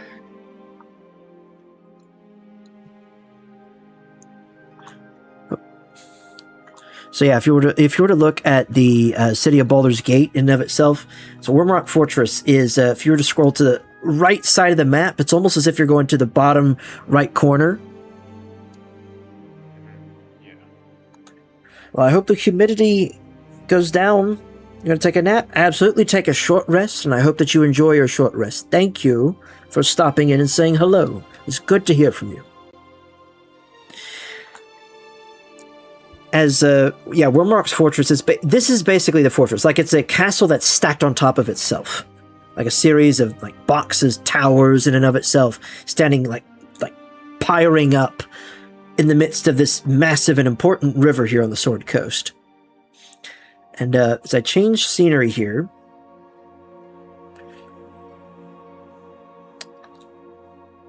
one second, I'm dropping tokens onto this map here, making sure I select the right tokens in the first place. Okay, here we go. And whoop, here we go. That I believe I'd heard, Hannah. Or actually, I think you posted about that on, I want to say TikTok. I think either TikTok or Instagram. One of those two places. I know I was scrolling through, and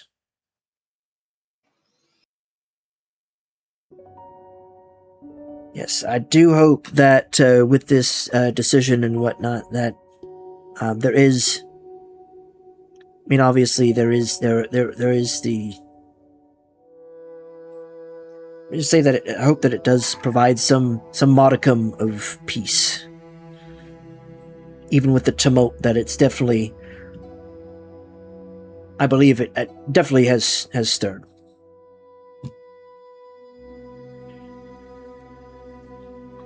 And I hope that it does. Let me change the scene here to the High Marshal's office, or rather the office of the Archduke. So as you guys are brought in, before the Archduke, the High Marshal, and the Archduchess. And of course, I'm going to move these incinerators around a little bit here. Now, these incinerators, they have a little bit of a different kind of set of armor about them. They actually have, like, more golden features to their armor. They're almost, like, borderline, like, arcanically inclined Secret Service, if you will. They're like the regular incinerators where you can't see their faces, but they wield weapons that appear to be arcanically enhanced. Runes about their weapons and strewn about them. So as you guys are brought into this, thank you, Hannah. Hope you have a good day. Have a good nap. As you guys are brought up here, these massive stairs, moving around in like a spiral-like fashion.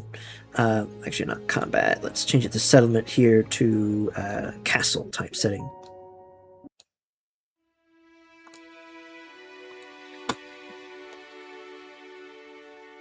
As you're brought upstairs, specifically,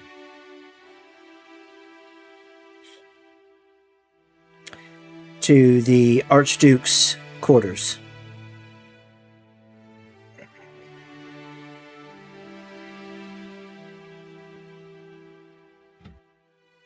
Let's see here.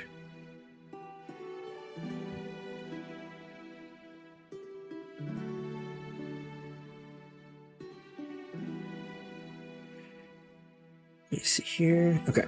Sorry, I was going back looking through various messages. Oop.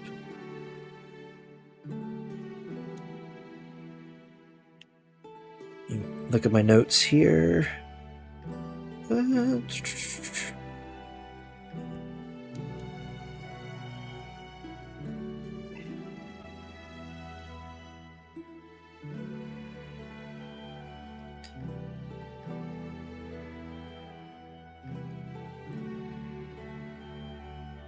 Okay.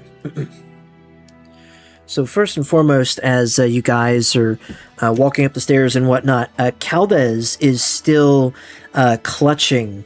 Chaldez being this purple-robed, pale-complexioned wizard. As they're walking up the stairs, he would be clutching this shard, this metal shard-like object in his hands, as he comes up the stairs with it. Now, of course, the High Marshal is keeping an eye on him this whole time, and more importantly on the object in his hands, as he turns to him and he says, "So, can you tell us what that is? Can you tell us what that object is? Chaldez, is it?" It's Chaldez, first and foremost. And second of all, this is a shard of the crown of Karsus. A shard, you say? A piece of the crown? Wait a moment. Wasn't that the object that was held by the Elder Brain when it originally attacked the city? Yeah, I believe it was. I think that's what Gale said to us, if I remember correctly. But yes, it's very, very powerful. Was that the same object that was trying to blast a hole through the city's leadership? Yes. And you're just carrying it around like it's some random object. Yes. No magical protection. Yes. For now. I mean, it hasn't done anything in my hands, so I don't think there's anything wrong with it. Oh, blasted it. We're gonna need to have somebody take a look at this object here. Eventually. But, Siren, while you were away, the city leadership, they said that they would come to a consensus on what they would do with the, basically the retelling of the story, although Alexander Tomes was writing down everything they were saying in the background. So, we'll see what happens in regards to that, and he was being somewhat stealthy about it. But they also, after Aldian and Fate admitted their distaste with the way that things went and whatnot, and Aldian mentioned a departure. Of course, the leadership hearing these words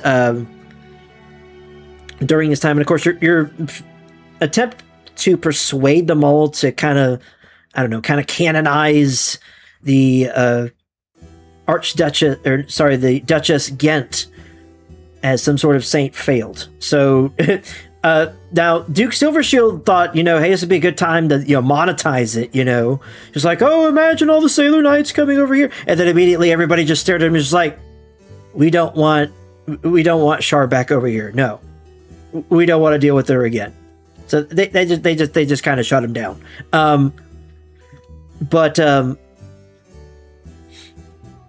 Brought back to the Archduke's office, the Archduke himself, they agreed, since the Crimson Keep is technically within bounds of being a governmental property, pseudo-governmental property, and the deed to owning the keep means that you have to defend and operate in defense of the city, thusly meaning you're unofficial members of the Flaming Fist. Although under High Marshal Gawain, you guys were technically brought into the Flaming Fist, so technically you guys work for the city now. The guild does. With that being said, there was a discussion as to what should be done with these new heroes of the gate, and more specifically, how to keep and maintain this order of heroes. More importantly, in order to protect the city, not protect its image, but to give the city heroes, because the hero of the gate is missing. Nobody knows where he's at. And people have been a little bit shaken. Asterian's there, but he is not the hero of the gate. Don't have the capital THE, put in front of hero. He was one of... Capital TAV. Tav. But Asterion was one of the heroes, but he was not the hero. They mainly associate the leader with the title of the leader of that band being the hero. But nobody knows where he went. Still, to this day. Which is a mystery left for you guys to potentially solve. But in this case, they did mention that they thought it to be within the city's duty to ensure that the guild keeps and maintains its numbers. So in order to help with this, with hearing Aldian and Fate's, of course, distaste with the situation at hand, and Aldian himself mentioning that they would be making their way out of the city. basically making their way out, not just out of the city, but to potentially follow after or seek after the source of, like, how did the both of them ended up on wanted posters? What did they do to end up on wanted posters? So with that being said, you are brought before the Archduke, and the Archduke is has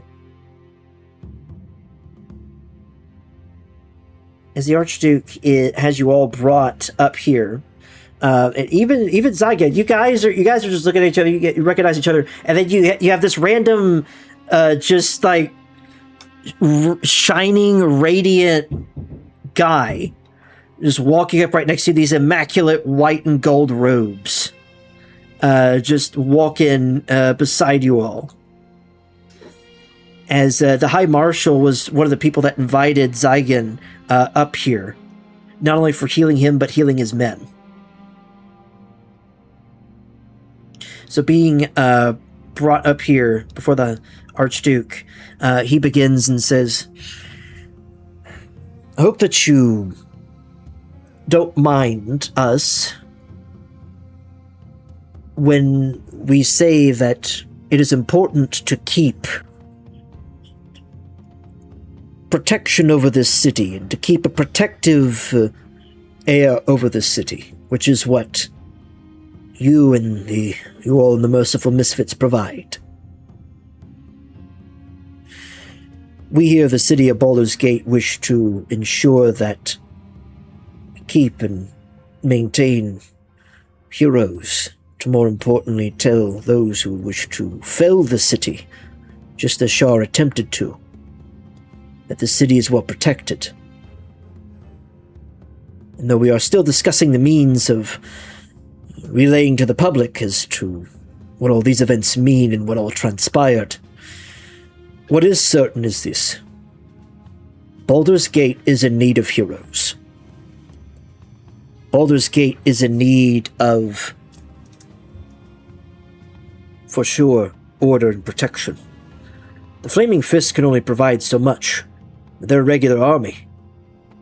In comparison to a guild, which would not truly constitute as an army unless it became quite, well, sizable and burgeoning. With you lot, we wish to keep and maintain the guild and its members. So with that being said,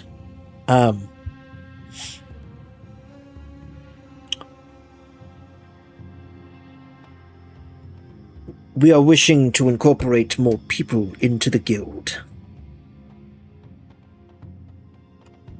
And we have some suggestions before us. High Marshal?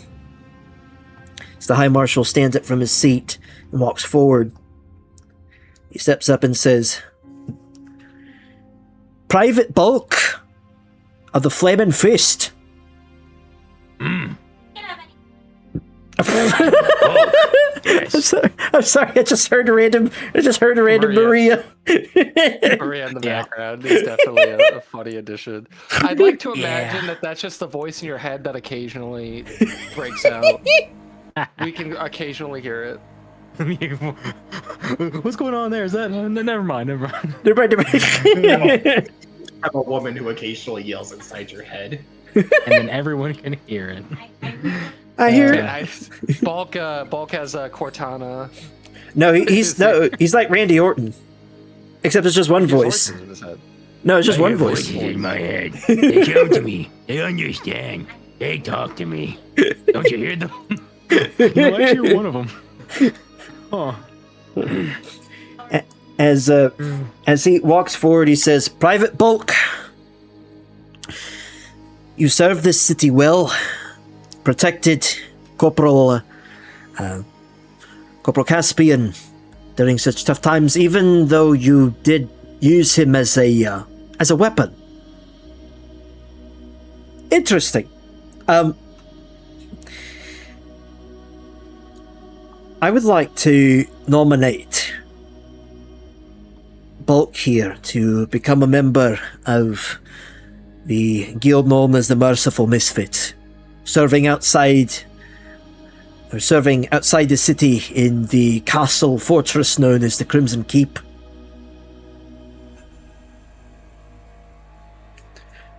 Seeing his capabilities in combat, seeing his devotion to his comrades, I would say he'd make a good fit into the guild.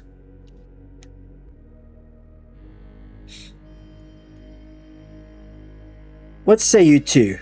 As he points to Ugavitas and Caldes.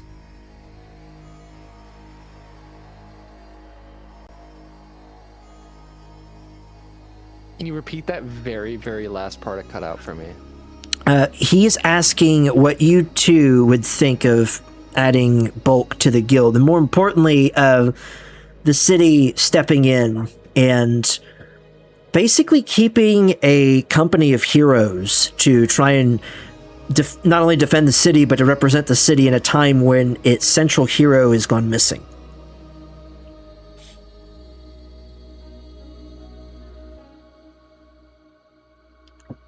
So Aldine and Fate, when they left, they like basically made it known that they were leaving the city. Correct. Okay.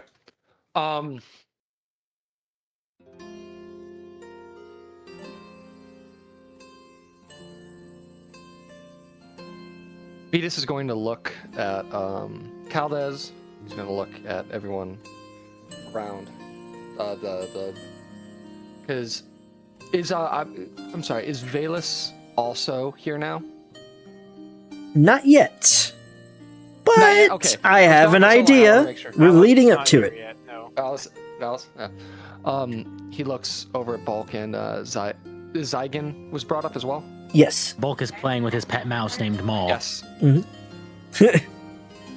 Is Maul gonna go for the eyes? Not currently. Is his last or first name Darth? Yes. Yes.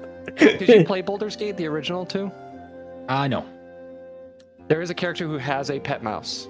One of the party members. Yes. It's actually Minsk. You're right. I'm sorry. It is a space hamster. I forgot. It's a miniature giant space hamster. Yes, miniature giant. Yes, thank you. Yeah, How could I that was forget? the How could I one. forget? But so in more serious note, Venus is gonna look around. He's just gonna kind of shrug and say, "I'm the only original member left who left the tavern, so I don't think there'd be much of an issue with adding more people." And Caldes would say his piece and say, I wouldn't mind having more people to help us on our quest and on our journey, and more importantly, to ensure that these powerful objects don't fall into the wrong hands. He says as he just very casually holds out the shard of the crown of Karsus that he picked up. As he holds it out, and the older then stands up and says, what is that object that he's holding in his hands? And the High Marshal steps in front. He says, "Hey, watch where you're pointing that thing!" As he says, I don't know where the beam comes out. He's looking at it almost like somebody would very, very, how can I put this, intelligently look down the barrel of a gun to see if it's still loaded. It's one of those things he's looking at. It's almost like, which side did the batteries go in, or something odd like that. He's like, I don't know where this beam comes out from. But anywho, it's immediately. He turns to Older and he says, "That object in his hands, it's one of the shards of the Crown of Karsus." Crown of Karsus? Isn't that the object that Gale took with him into Mistra's domain after he found all the pieces in the bay? And the counselor, the Archduchess, I keep saying her name because I have her name set like that, but the Archduchess, she stands up and she says, "That object needs to be seen to immediately." And Jahira would say, "I concur. It's very powerful, and more importantly, too powerful for somebody as new to all of this as you." And Caldes would immediately turn to her and respond. He says, I may look young, but let me just tell you. And Jahira would hold her hand up and she'd say, no. See, look at my face. You see these wrinkles? They're very real. You see these scars? Very real. You are young. Shut your mouth. Okay. If I may, surely that shard won't be an issue if someone with experience is with him, right? Immediately, Counselor Floric looks over at you, or rather, I keep saying Counselor. I'm going to change your name. I'm going to change your name immediately under token.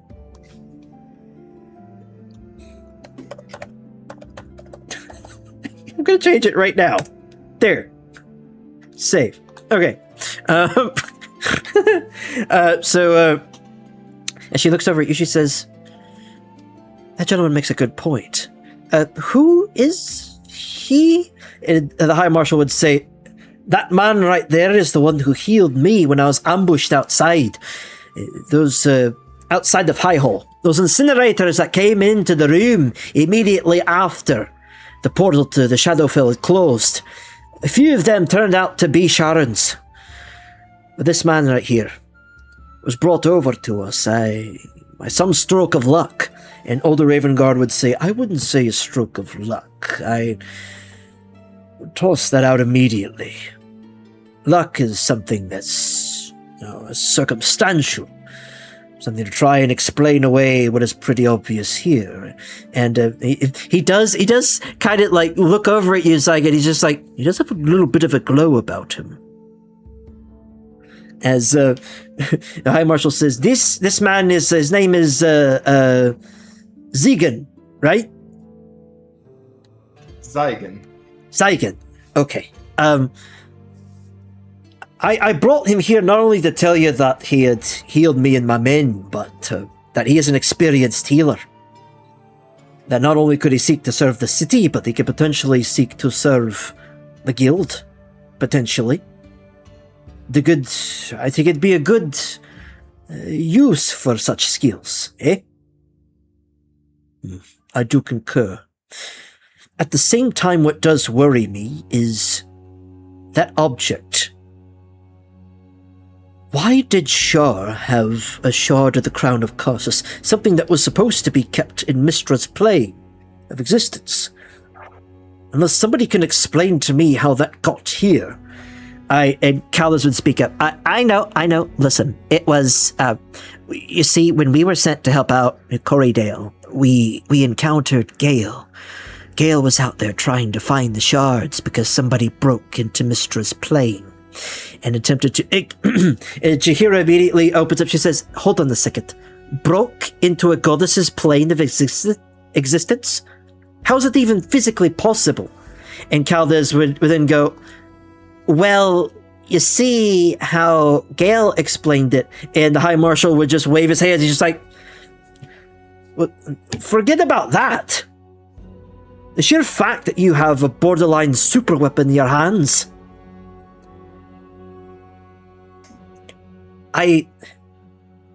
Gale was trying to get these pieces back together in order to get them back to Mistra. Somebody attempted to steal it. A group by the name of Novus Arcanum. Novus Arcanum? Yes. They wear gold and white and black garb. And immediately as he says that, the High Marshal looks at you, Zygon, as he says, okay, and Older then speaks, what does this Novus Arcanum want? These shards. They want them for some purpose, in killing Mistra.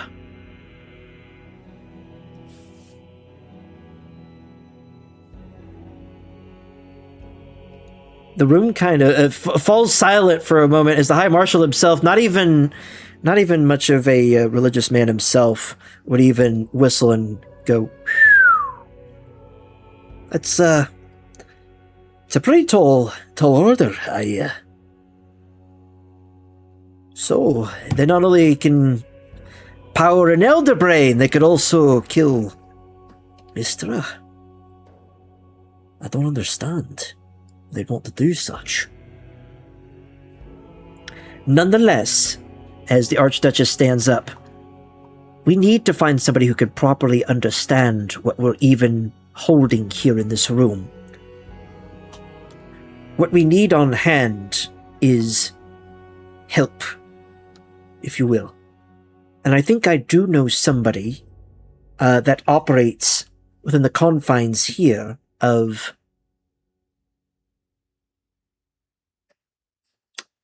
I just had a brain fart. Wormrock Fortress. Somebody that works within the confines here, or rather around the area. I think we should... Let me hold on a second, see here.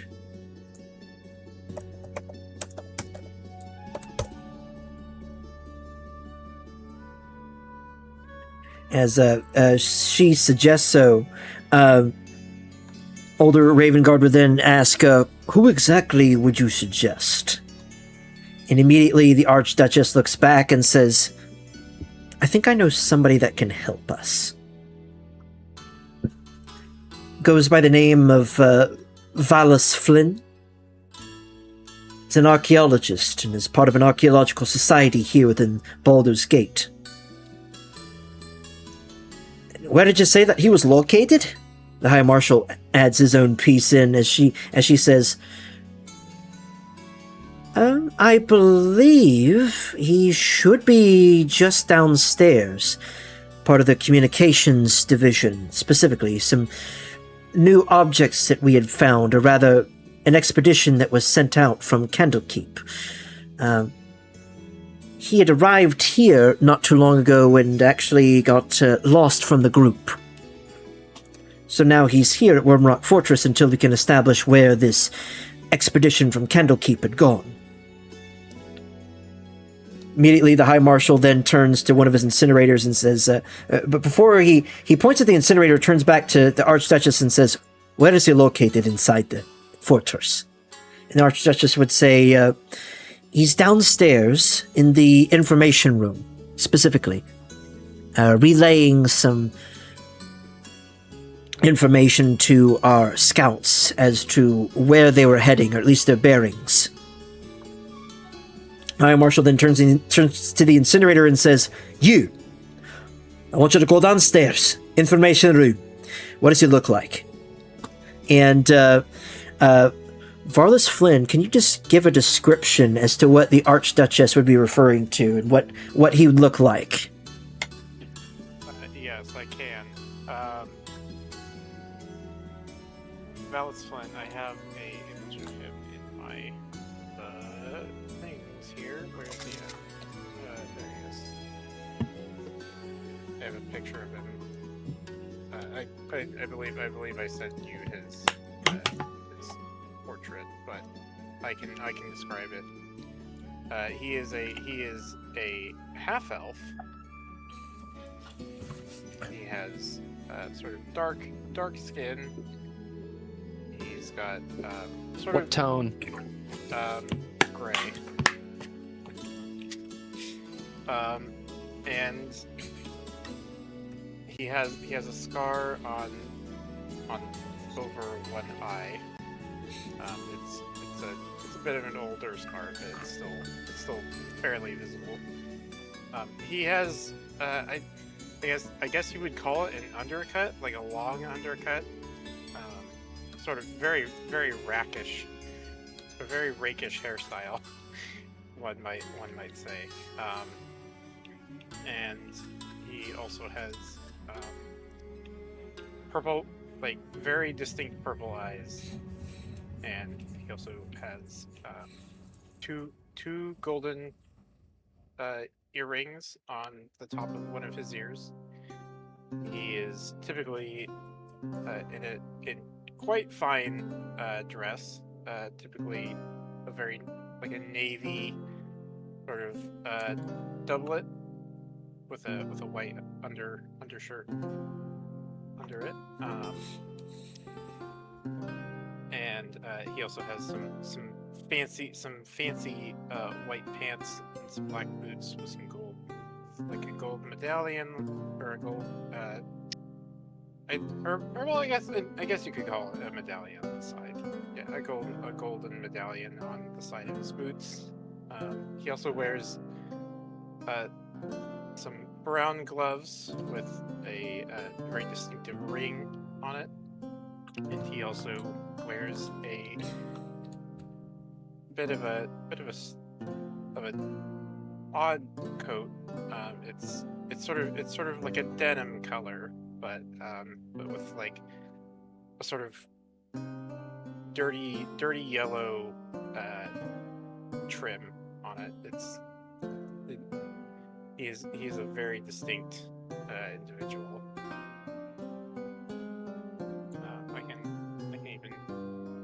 I believe I can upload it on YouTube. So the Archduchess, she relays all that to him, and Gawain would then turn to the incinerator and say, "You, go find that man." And immediately the incinerator would salute and march out the door here, going downstairs. Clunk, clunk, clank, clank, clank, clank, clank, clank, clank, clank, clank, clank, clank, clank, clank, clank, clank, clank, clank. You know, not running, but just like almost in a hurry. Yeah, he's moving right down there. He's not huffing and puffing. He's just clank, clank, clank, clank, clank, clank, clank, clank. Just like running down there. Speed walking down the stairs in full plate armor. And makes his way. Valis, you are currently with Mrs. Sophie Valier in the information division, or the information heart of Wormrock Fortress. It's where all intelligence goes through, and you're currently relaying. You and her are currently trying to relay the position of where, specifically, this expedition to Anarok that left Candlekeep. You and her were invited to participate in this expedition to look into a Netherese ruin that had recently been discovered in the sands of Anarok. Actually, it was the ruins of a city that had collapsed long ago when the folly of Karsus had caused the collapse of that civilization. So you and her are currently sitting side by side here as this gnome is sitting there getting all this information, and immediately Sophie would say, I would say they went about it looks like they might have been going towards Cormyr, weren't they, Valis? I believe so. I believe you are right, my friend. They were heading towards Cormyr, and I seem to have took a wrong turn at a crossroads, and I got lost, unfortunately. So I am here now. That's because you didn't pull over and kindly ask for directions again. No. You need to learn to ask for directions. You think you have this natural sense of direction.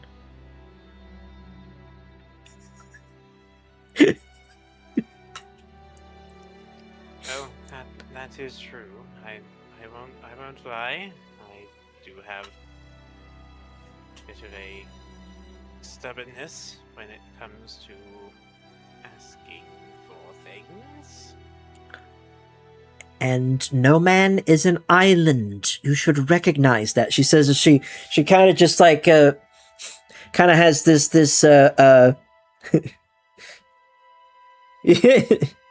so yeah, she kind of just like folds her arms in front of her as she looks at you with just this not exactly like her nose up in the air, but just kind of, you could tell, just this indignant attitude about her, specifically about the fact that you just decided, hey, we're gonna go this way, this is where these guys are going, let's just follow them that way, and you wound up going the complete opposite direction. Yeah, the complete wrong way. But we got Zoro with us. say that you took the wrong turn, it looped you back around, and all of a sudden you wound back up in Baldur's Gate. Yeah. So yeah, you and her were invited on this expeditionary force to basically establish like this dig site around this city, establish a magical perimeter, mainly because of your own study of the Netherese language and having proficiency with the Netherese language. To put that to use in the reading of the, specifically of the reading of the inscriptions along the walls, pillars, anything that could exist there that could provide evidence as to what the name of the place was, who lived there, how they dwelt there, almost like somebody who would specifically specialize in the study of hieroglyphics. Yeah.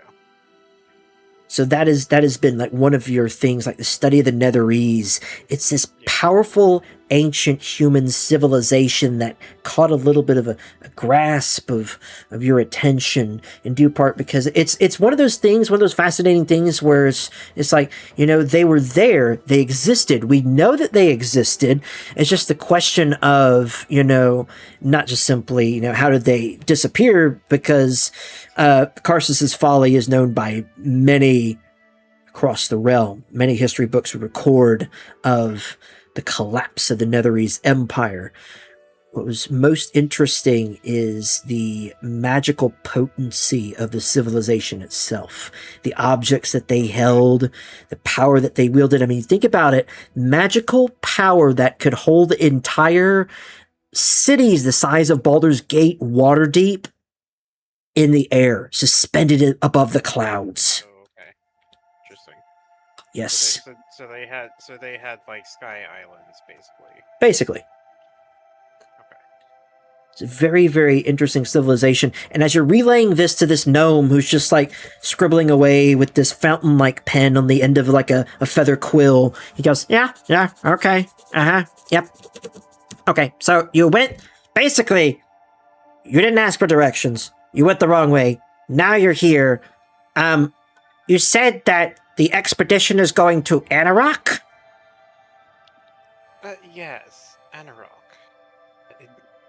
It is a fascinating location out in the desert where the Netherese, there is a Netherese ruin there, and I was supposed to help translate some what did you say they were? Engravings? Basically, any engravings you could find, or any sort of objects that had the writing of their language on it. Okay. To translate any of the Netherese writings, I specialize in that, you see. I see. So you specialize in the language of dead people. Got it. Dead people that are no longer around. That's a bit of a reductive way of putting it, but yes. And you want to go to a place covered in sand? Ugh, I hate sand. It's coarse, it's grainy, and it gets everywhere. Believe me, I would rather be out there than here in this stuffy keep. And immediately Sophie turns to you and says, I would rather be out there actually looking at the aspects of ancient civilization than remaining inside a city willing to tear itself apart.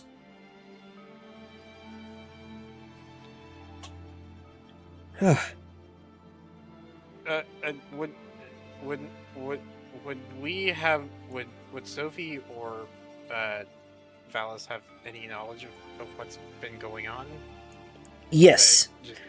Okay. So basically, just to establish my knowledge as the player.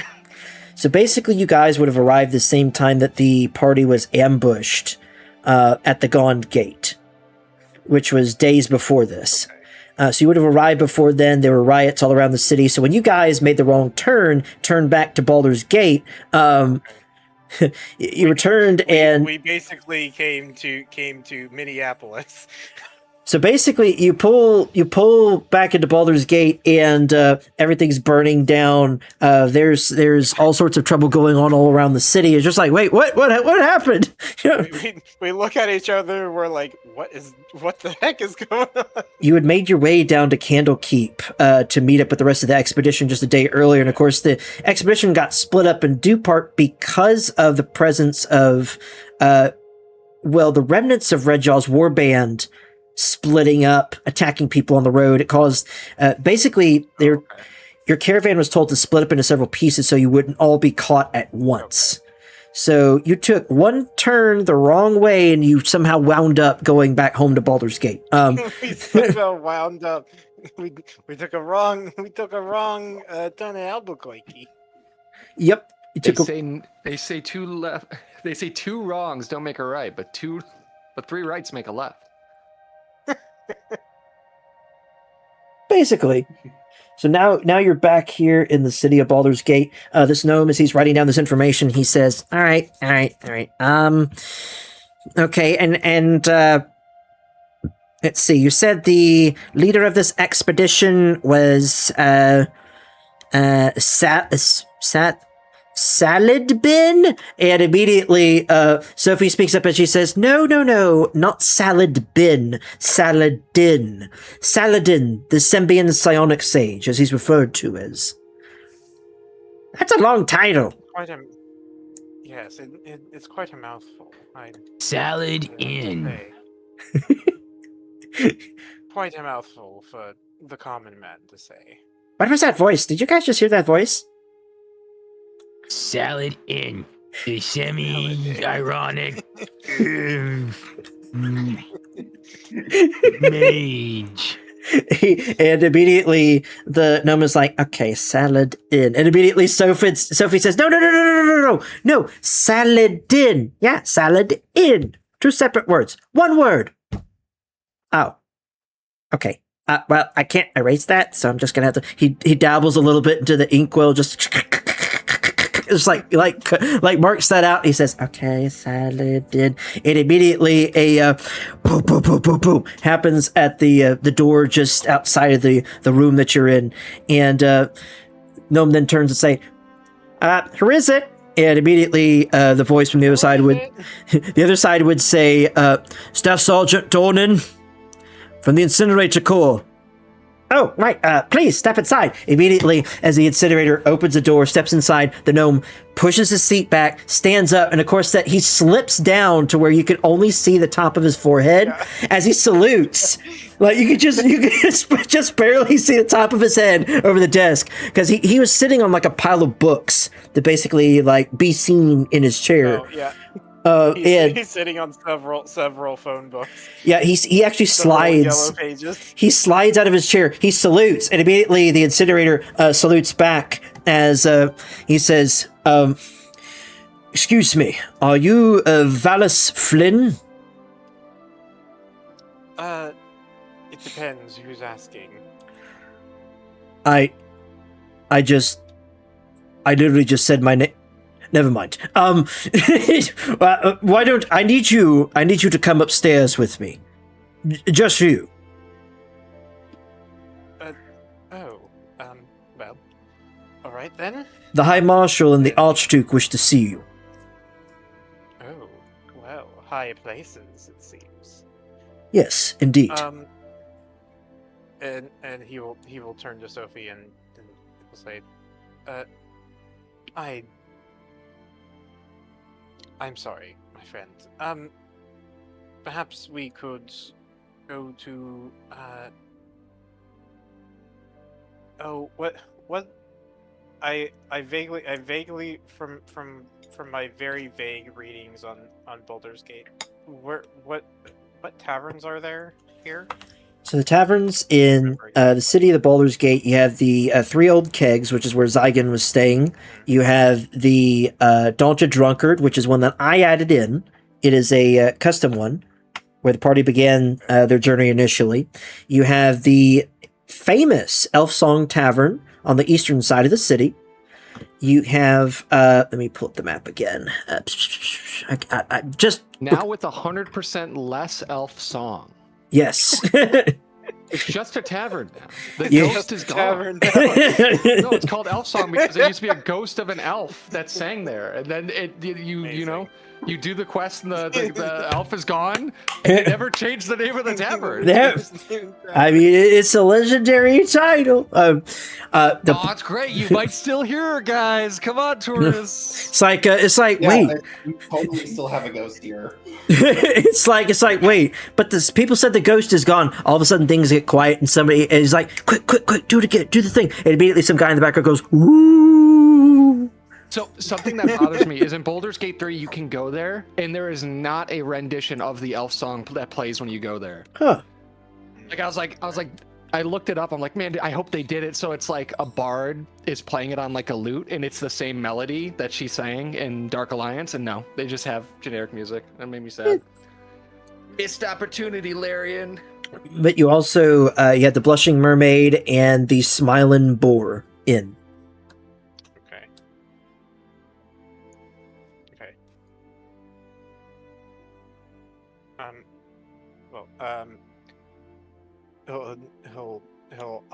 He'll do a very courtly bow to her and take her hands in his, and he'll say, my friend, do you perhaps want to, if there is any place that will allow people to go in, would you like to join me for some refreshment tonight? I believe I would, even with your bad case of misdirection. Well, I shall see you later. And he does that. He does that very courtly kiss on her hand, and turns and says to the incinerator, well, I believe that is all my business here. Finished? All right. So Valis, you were brought upstairs. And what was his name again? His name is Sergeant Dornan. Okay. Or Staff Sergeant, rather, Dornan. There's a difference! So, Staff Sergeant Jordan, he brings you up the stairs, clink, clink, clink, clink, clink, clink, clink, the clinking of his plate armor going up the stairs in comparison to the silent steps that you're making. As you ascend the steps, you go past several different hallways leading to different parts of Wormrock Fortress until you're brought up to a floor that you've never been to before. Like, being in... actually...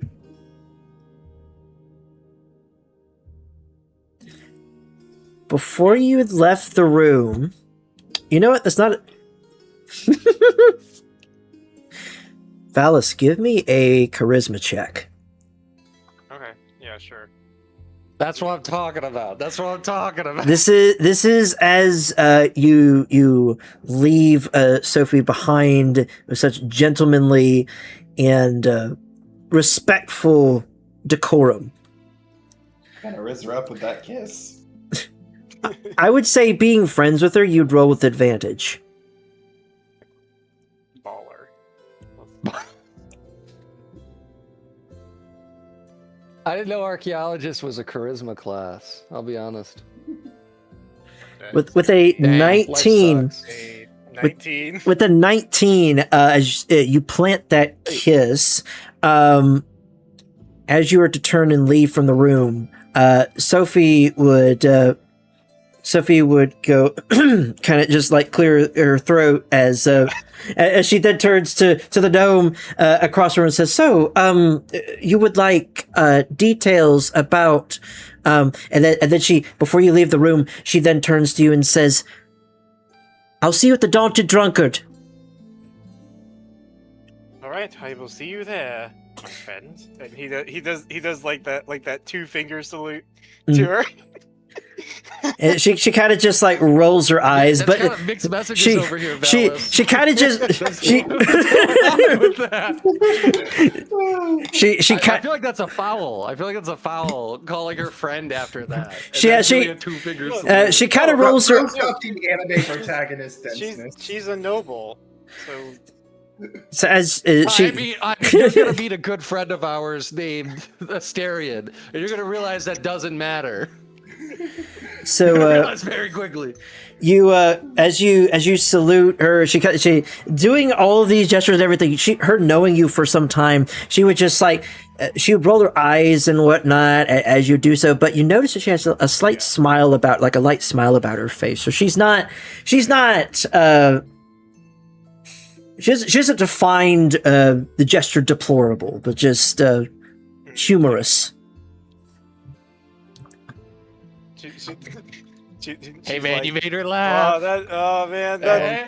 that Valis. You've already That got Valis. You have already got that. I gotta send you a DM. So as you make your way up to the top floor, again, you've never been any higher up within Wormrock Fortress other than like the base floor. So this is all new to you, being brought to this height of heights. You're being brought up to the Archduke's basically his office, where he signs laws into effect. He speaks with nobility from other kingdoms. Maybe he even has meetings with other members of the Lord's Alliance and leaders of the Flaming Fist, so on and so forth. You step inside this chamber here, and what you see before you is a massive space set up before you. To your left and to your right, you see these massive chandeliers hanging from the ceiling, keeping the inside of this room lit. You have this ornate look about the place as you see a depiction or fresco painting kind of done all around the room, almost like a timeline of when Baldur first sailed the seas and arrived here specifically to found this city, all the way over to what you could see as a current event as this giant floating brain attacking the city, and this figure prominently standing amidst a host of other heroes stands amidst them, bearded, with dark black curled hair, with a shield in one hand and a mace in the other, standing against this massive brain attacking the city. But this depiction of the attack on the city from Baldur's Gate 3, essentially like talking over the table here in that regard. But you arrive inside, there's this like light shining on the ground because the clouds have been cleared from over the city of Baldur's Gate, as the stained glass window, you see this light shining down into the room, providing even more light into the room. But before you happen to see two other members of the Incinerator Corps, specifically the elite guard of the Incinerator Corps, keeping watch over the room.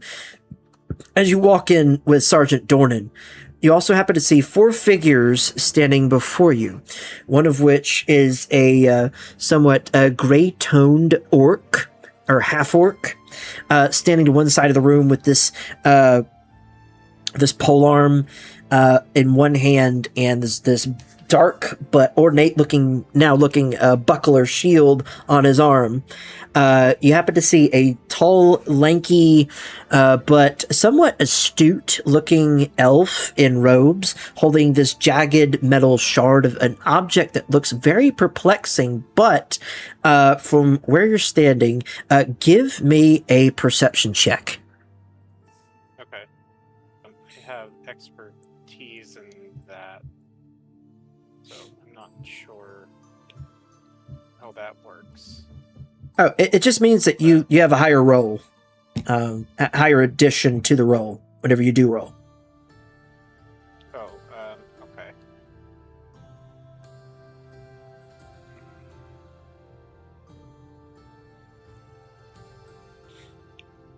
Oh, okay. Okay. So I would add +4 to it. Mhm. Okay. Like it'll roll that out once you click on it. Okay. Got it. Let me pull up my sheet here. Where is perception? There it is. With a 22, you would notice as, Nice. as this elven man turns with the object in hand, this particular jagged metal object appears to have netherese writing all up and down its structure, even though it does look cut off at both ends. Again, it's a jagged piece of metal. It's strange looking, but it does have netherese and like inscriptions like put into the metal of it. Okay. As far as you could tell, Do I know what it says?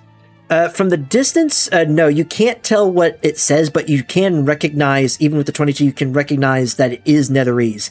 In order to get like a better understanding, like you'd have to like read it closer. Okay. But Gavitas, you would see this. So that's Bulk Calvez. To the right of Calvez, this elven man, you would see this human male with dark hair, somewhat like dusky, like plate armor about him, as he has a flail. Basically, is your flail on your hip or is it in your hand currently?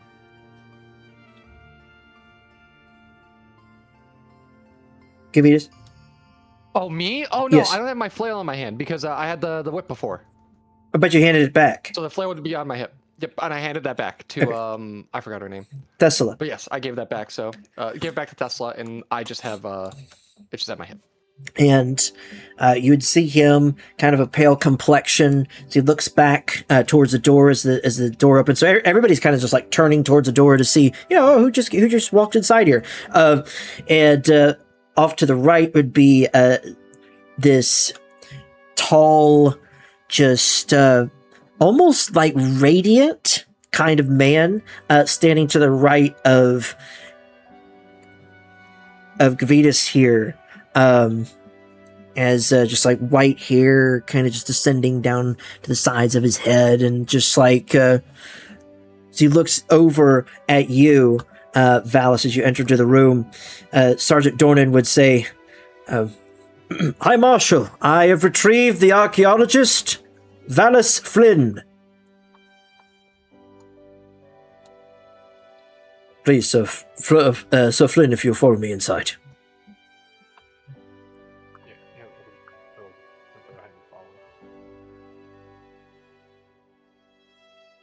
and follow. Marshal, I have retrieved the archaeologist. Yes, I heard you the first time, Sergeant Dornan. No need to repeat yourself. Stand at your post. Aye, Commander.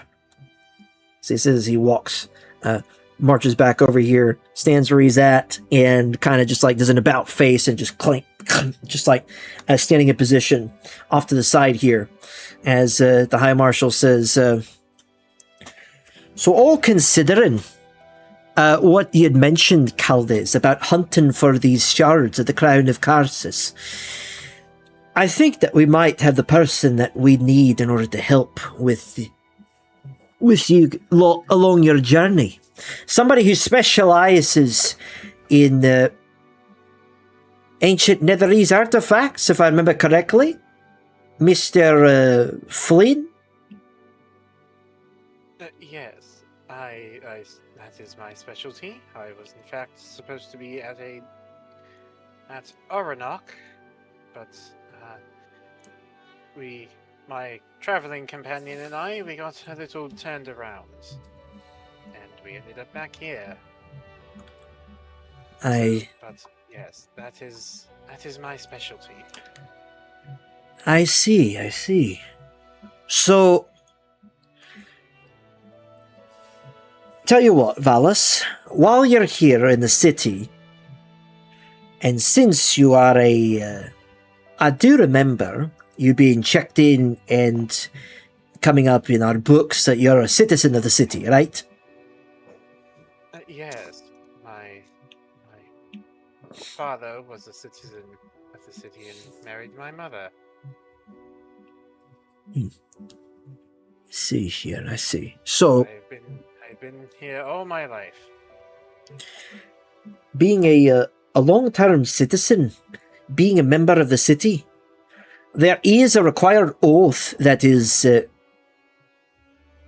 used in times of war, which I would say this does qualify as a time of war. Valus Flynn. What I would like to make known to you is this. Because of the path that these heroes have been brought on, this lot, some of which are being brought into the fold, as we have nominated Private Bulk here, also the healer known as Zygon, Valus Flynn. Is it your sole desire to help see the city of Baldur's Gate grow and to see the city of Baldur's Gate protected from forces within and without? Of course, my lord. Good. Good.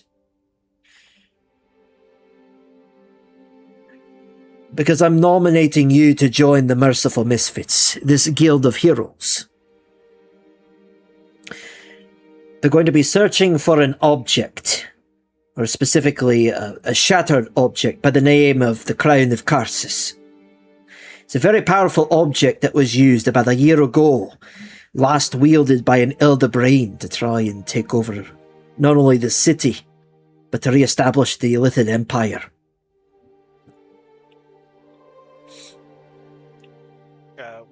Would he have? I believe. How old is he? He's 25. Would he have known about that? Yes, it happened about a year ago, the attack on the city. Oh, okay. As for anything regarding the Crown of Karsus, if you wanted to maybe have like maybe not a case of member berries, but basically just like you're like, hey, I recognize that the name of that. If you were to try and pull up any information or recall any information regarding the Crown of Karsus, you'd be able to roll with advantage due to your Nethery studies. Okay. Would that be like a history check? Correct. Okay. We do that. Dang. I got some freaking hot rolls. I'm getting all my good rolls. Getting all the session, yes, getting all the good rolls out of the way. And with the 24, with the 24, you're in your studies of specifically of the civilization of the Netherese Empire. You would have come across several objects that were beheld by Karsus himself, the last known mage emperor of the Netherese Empire. The man who tried to ascend to godhood and take over the place of Mystra herself. But in the process of doing so and casting this spell that he had made, not only wound up destroying himself in the process, turning himself into stone, but also shattering the weave into several pieces, causing Mystra to shatter herself to try and bring the weave back together, also causing some issues with magic during that time. It also led to the objects that he held on his person almost becoming lost to time. So you would also, with that 24, know that there were two other objects that were paired with the Crown of Karsus.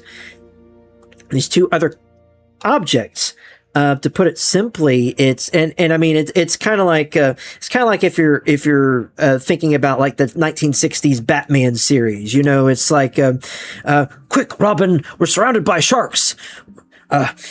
Go quickly, reach for the bat shark repellent. So basically, basically in this case, it's you would recognize two other objects that were paired with the Crown of Karsus, also known as the Orb of Karsus and the Staff of Karsus, which are also mentioned in Baldur's Gate 3. If you were to gain a hold of the tome, specifically that talks about or delves a little bit more into the history of Karsus himself, but which I think that you have to steal that tome from Sorcerer's Sundries in order to even have it, which I did in the campaign, so it's not in Baldur's Gate.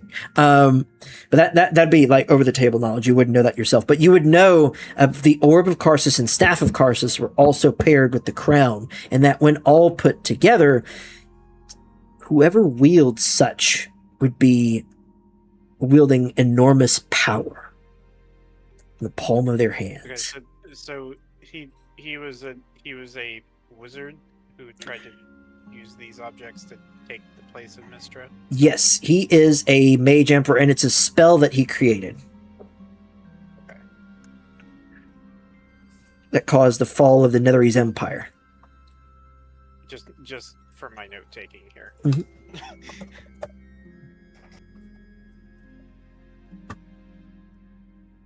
Okay. Mhm.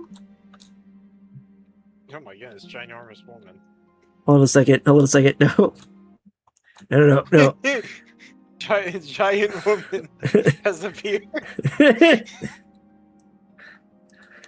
It's for a specific cause. It's going to be an interesting one. It's going to be something last second here, as we near the end of the session. So with that being said, as you're brought up in here to examine the Shard of the Crown of Karsus in here, and also to join the ranks of the Merciful Misfits, Valis, would you accept this invitation to not only serve the city, but also to work alongside these heroes in recovering objects of great power that you've only read of? Yes, definitely. Although, he would probably say, well, there is the question of payment, of course. I don't do it for free, and we will probably need some supplies for this lot, if we are to bring them along with us. Indeed. The Archduchess immediately responds and says, there will be a means of payment. We will try and figure that out in the meantime with the other members of the Lord's Alliance once we relay this information to them. Now knowing that this powerful object is not just... It's no longer in safeguard. It's now free and thrown about the realm. It could be anywhere. We need to alert Lady Silverhand of Waterdeep, and we also need to alert Lord Neverember of Neverwinter. And Older Ravenguard stands up and says, agreed. So first and foremost, as the High Marshal would then turn and say, Private Bulk,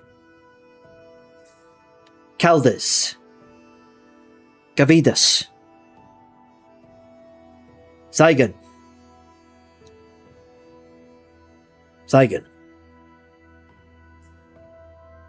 We know that you're not exactly a member of this, or citizen of the city of Baldur's Gate. Yes, you've arrived here recently. Seen your potential healing capabilities and proficiency, and maybe think that you could be a great asset to this guild.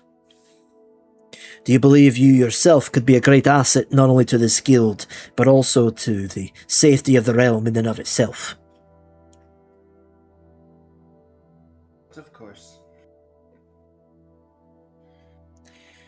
It seems this group needs someone who can keep them alive.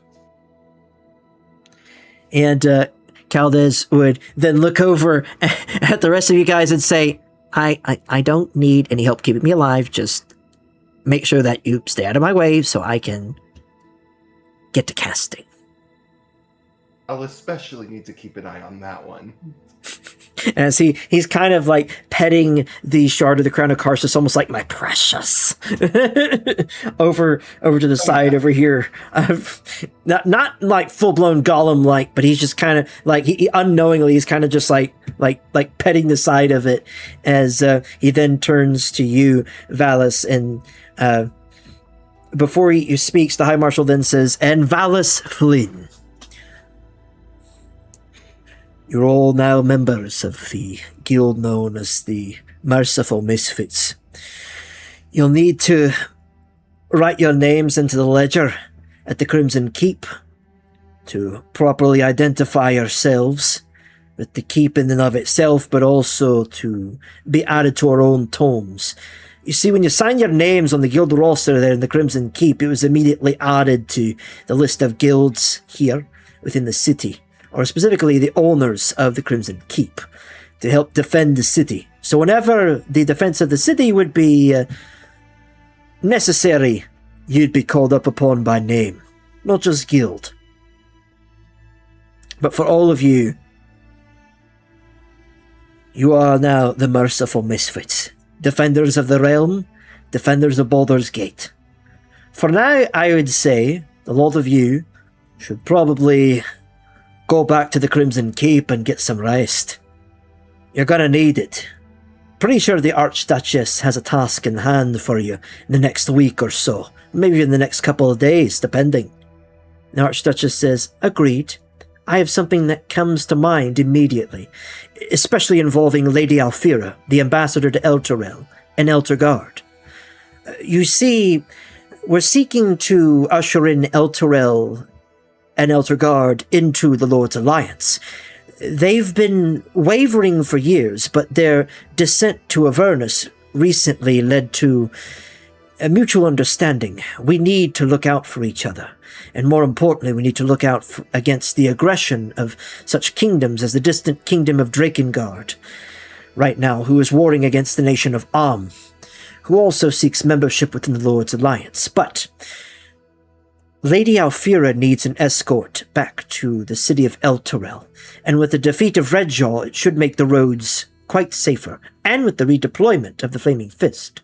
So in due time, we will call you up to represent the city and help ensure that Elturel is hopefully brought into our fair order." Immediately, to bring the session to an end, Asterion comes running through the door, barreling through as these two incinerators spring into action, and they go, "Oh, wait, it's just Asterion. Never mind." Immediately, as Asterion goes, Archduke, you need to arrest this foul woman! You need to arrest her!" As he comes running forward, and the Arch-Elder goes, "Asterion, what is the meaning of this? Why are you—" He immediately comes moving in, barges past you, Bulk, as he says, "That foul woman right there," as Duchess Portier comes walking in, the biggest smile on her face, as Asterion says, "That foul woman, out of all this time, I finally figured it out.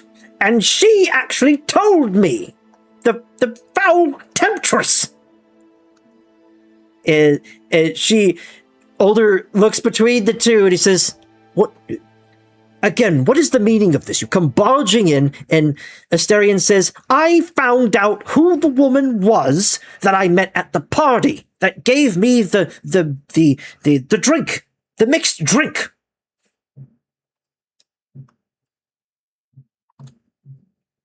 Asterion then points over to her and he says, "It's her!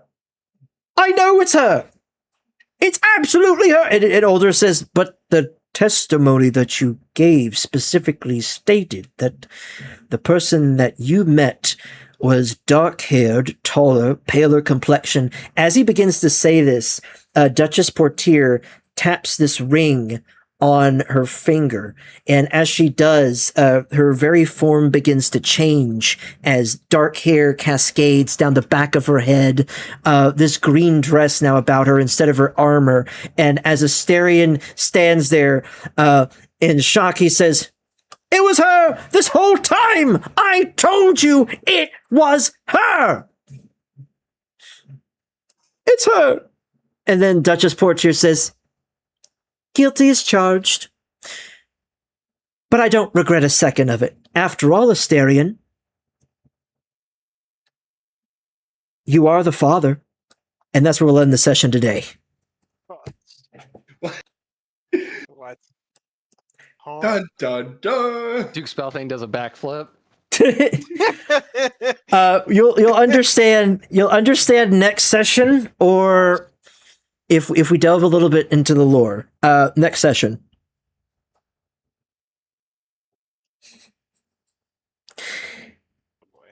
It's a mystery that nobody dug really in depth into during this entire adventure. That Asterion, he went to this party, this gala that led to him being arrested afterwards because of the events that transpired the night before, that he had spotty memory of. Some lady had given him some sort of beverage that had some sort of poison imbued into it. And it didn't kill him.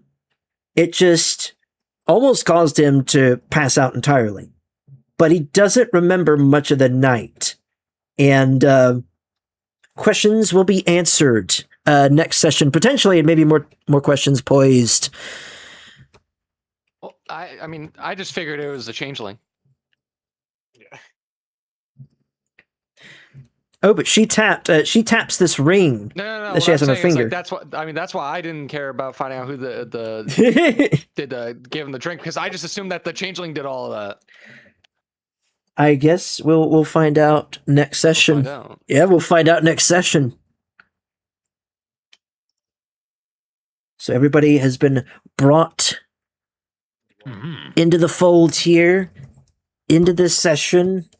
Moving on to the next session. So the next session will be what you guys decide, like familiarization with each and every one of you, and also visiting the Crimson Keep for 2 of you for the first time. Actually, 3 of you for the first time. Okay. Although I know that, Prince, you said you weren't going to be here the next session, I believe.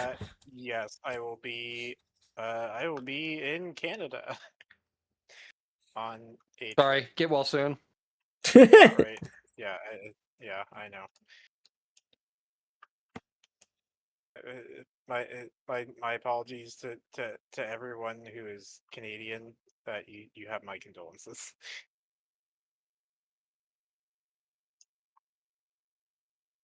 That being said, gentlemen, it has been an honor. I hope to see you again on July the 11th. In between now and then, have a most pleasant America's birthday. Bye-bye, Crimson. Yes. Bye. Well, have a good night. Yeah.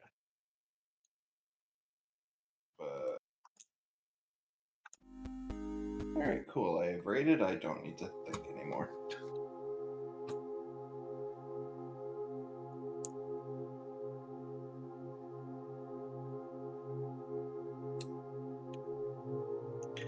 Ladies and gentlemen, it is my utmost pleasure. My utmost pleasure to see this campaign continuing forth. It's an utmost joy. Ladies and gentlemen, it's an utmost joy to also invite more people to join in this adventure. Even though, yes, there may not be some of the original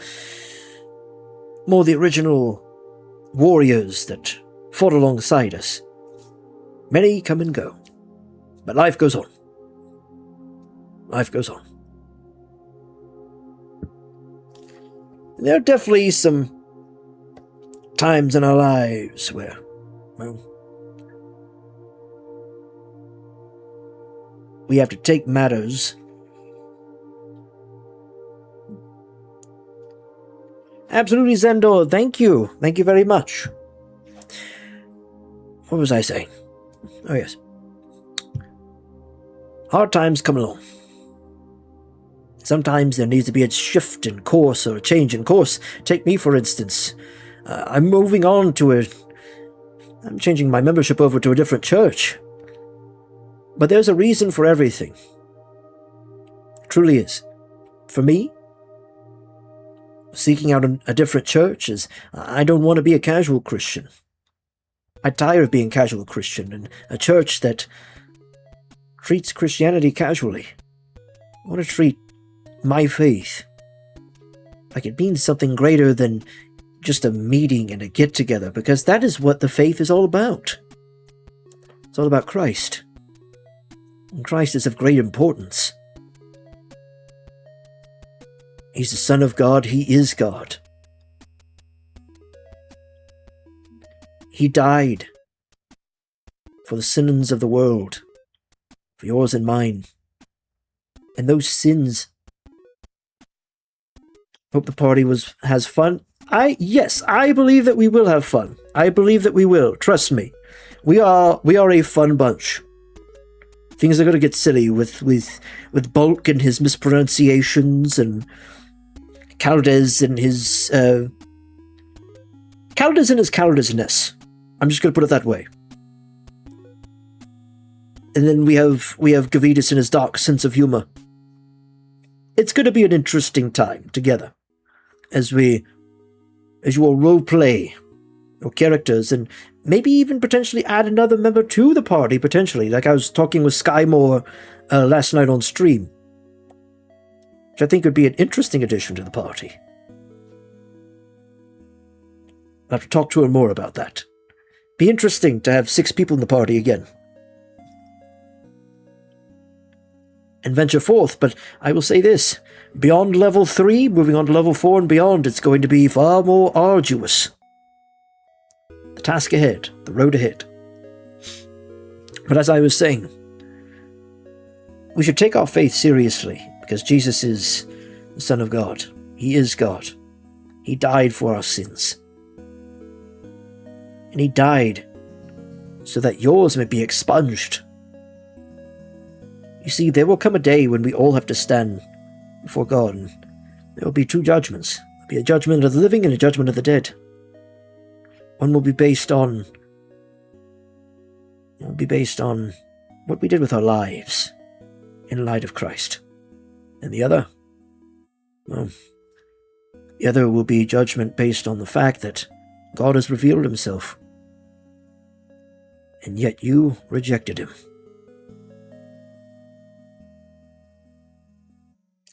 As for me, I chose Christ not because I feared hell. I chose Christ because he is light and life, abundant, love, unending. He is the way, the light, and the truth. No obfuscation. No changing of the road. No odd turn here, odd turn there. Nothing makes sense. He makes sense of everything because he is the truth. Until you accept the truth, you will not be set free.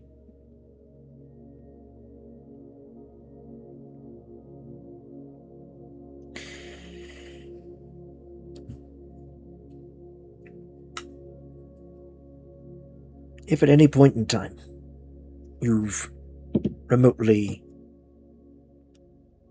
heard of Christ, or if you've thought of what it means to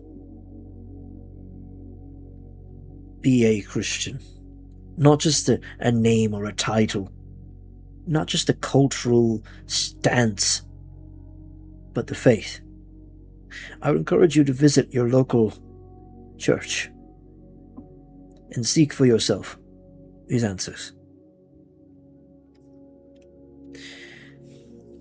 In the meantime, I would like to thank Prince Oceanus and Lushu for joining the party and joining us today alongside Saren and Desmo. Thank you very much. I hope to see you next time, Elias, if you're watching. Or if you're potentially going to watch the VOD. Either way.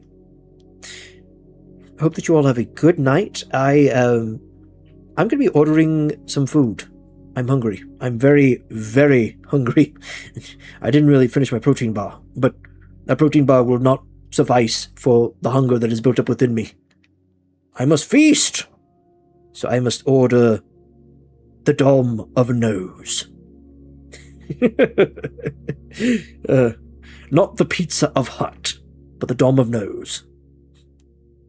So that being said, this raid message right here, so you find somebody to raid, somebody wholesome to raid. The first raid message, perfect turn of music.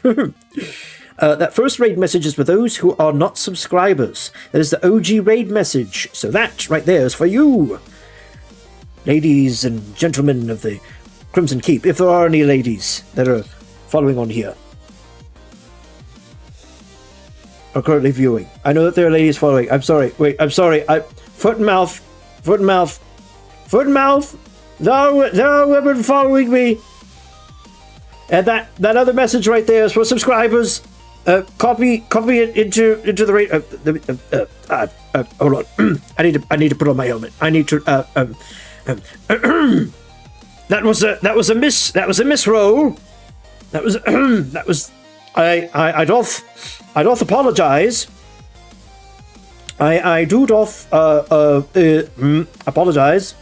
We're going to raid somebody. We're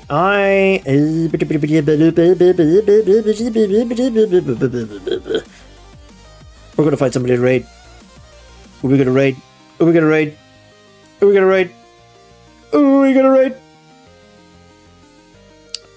You know what?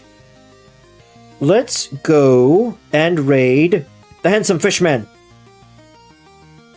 That's right. We're gonna raid the Handsome Fishman. Samson VT. He is a Christian content creator with a 3D avatar that is the buffest fish you've ever seen. If you're looking for a fish with protein, look no further than Samson VT, who also hosts Bible studies on his streams. And also, it's a pretty cool dude. I got to meet him in ReachCon. Ladies and gents, hope that you all have a most blessed night tonight. And I know I am. I'm gonna get pizza!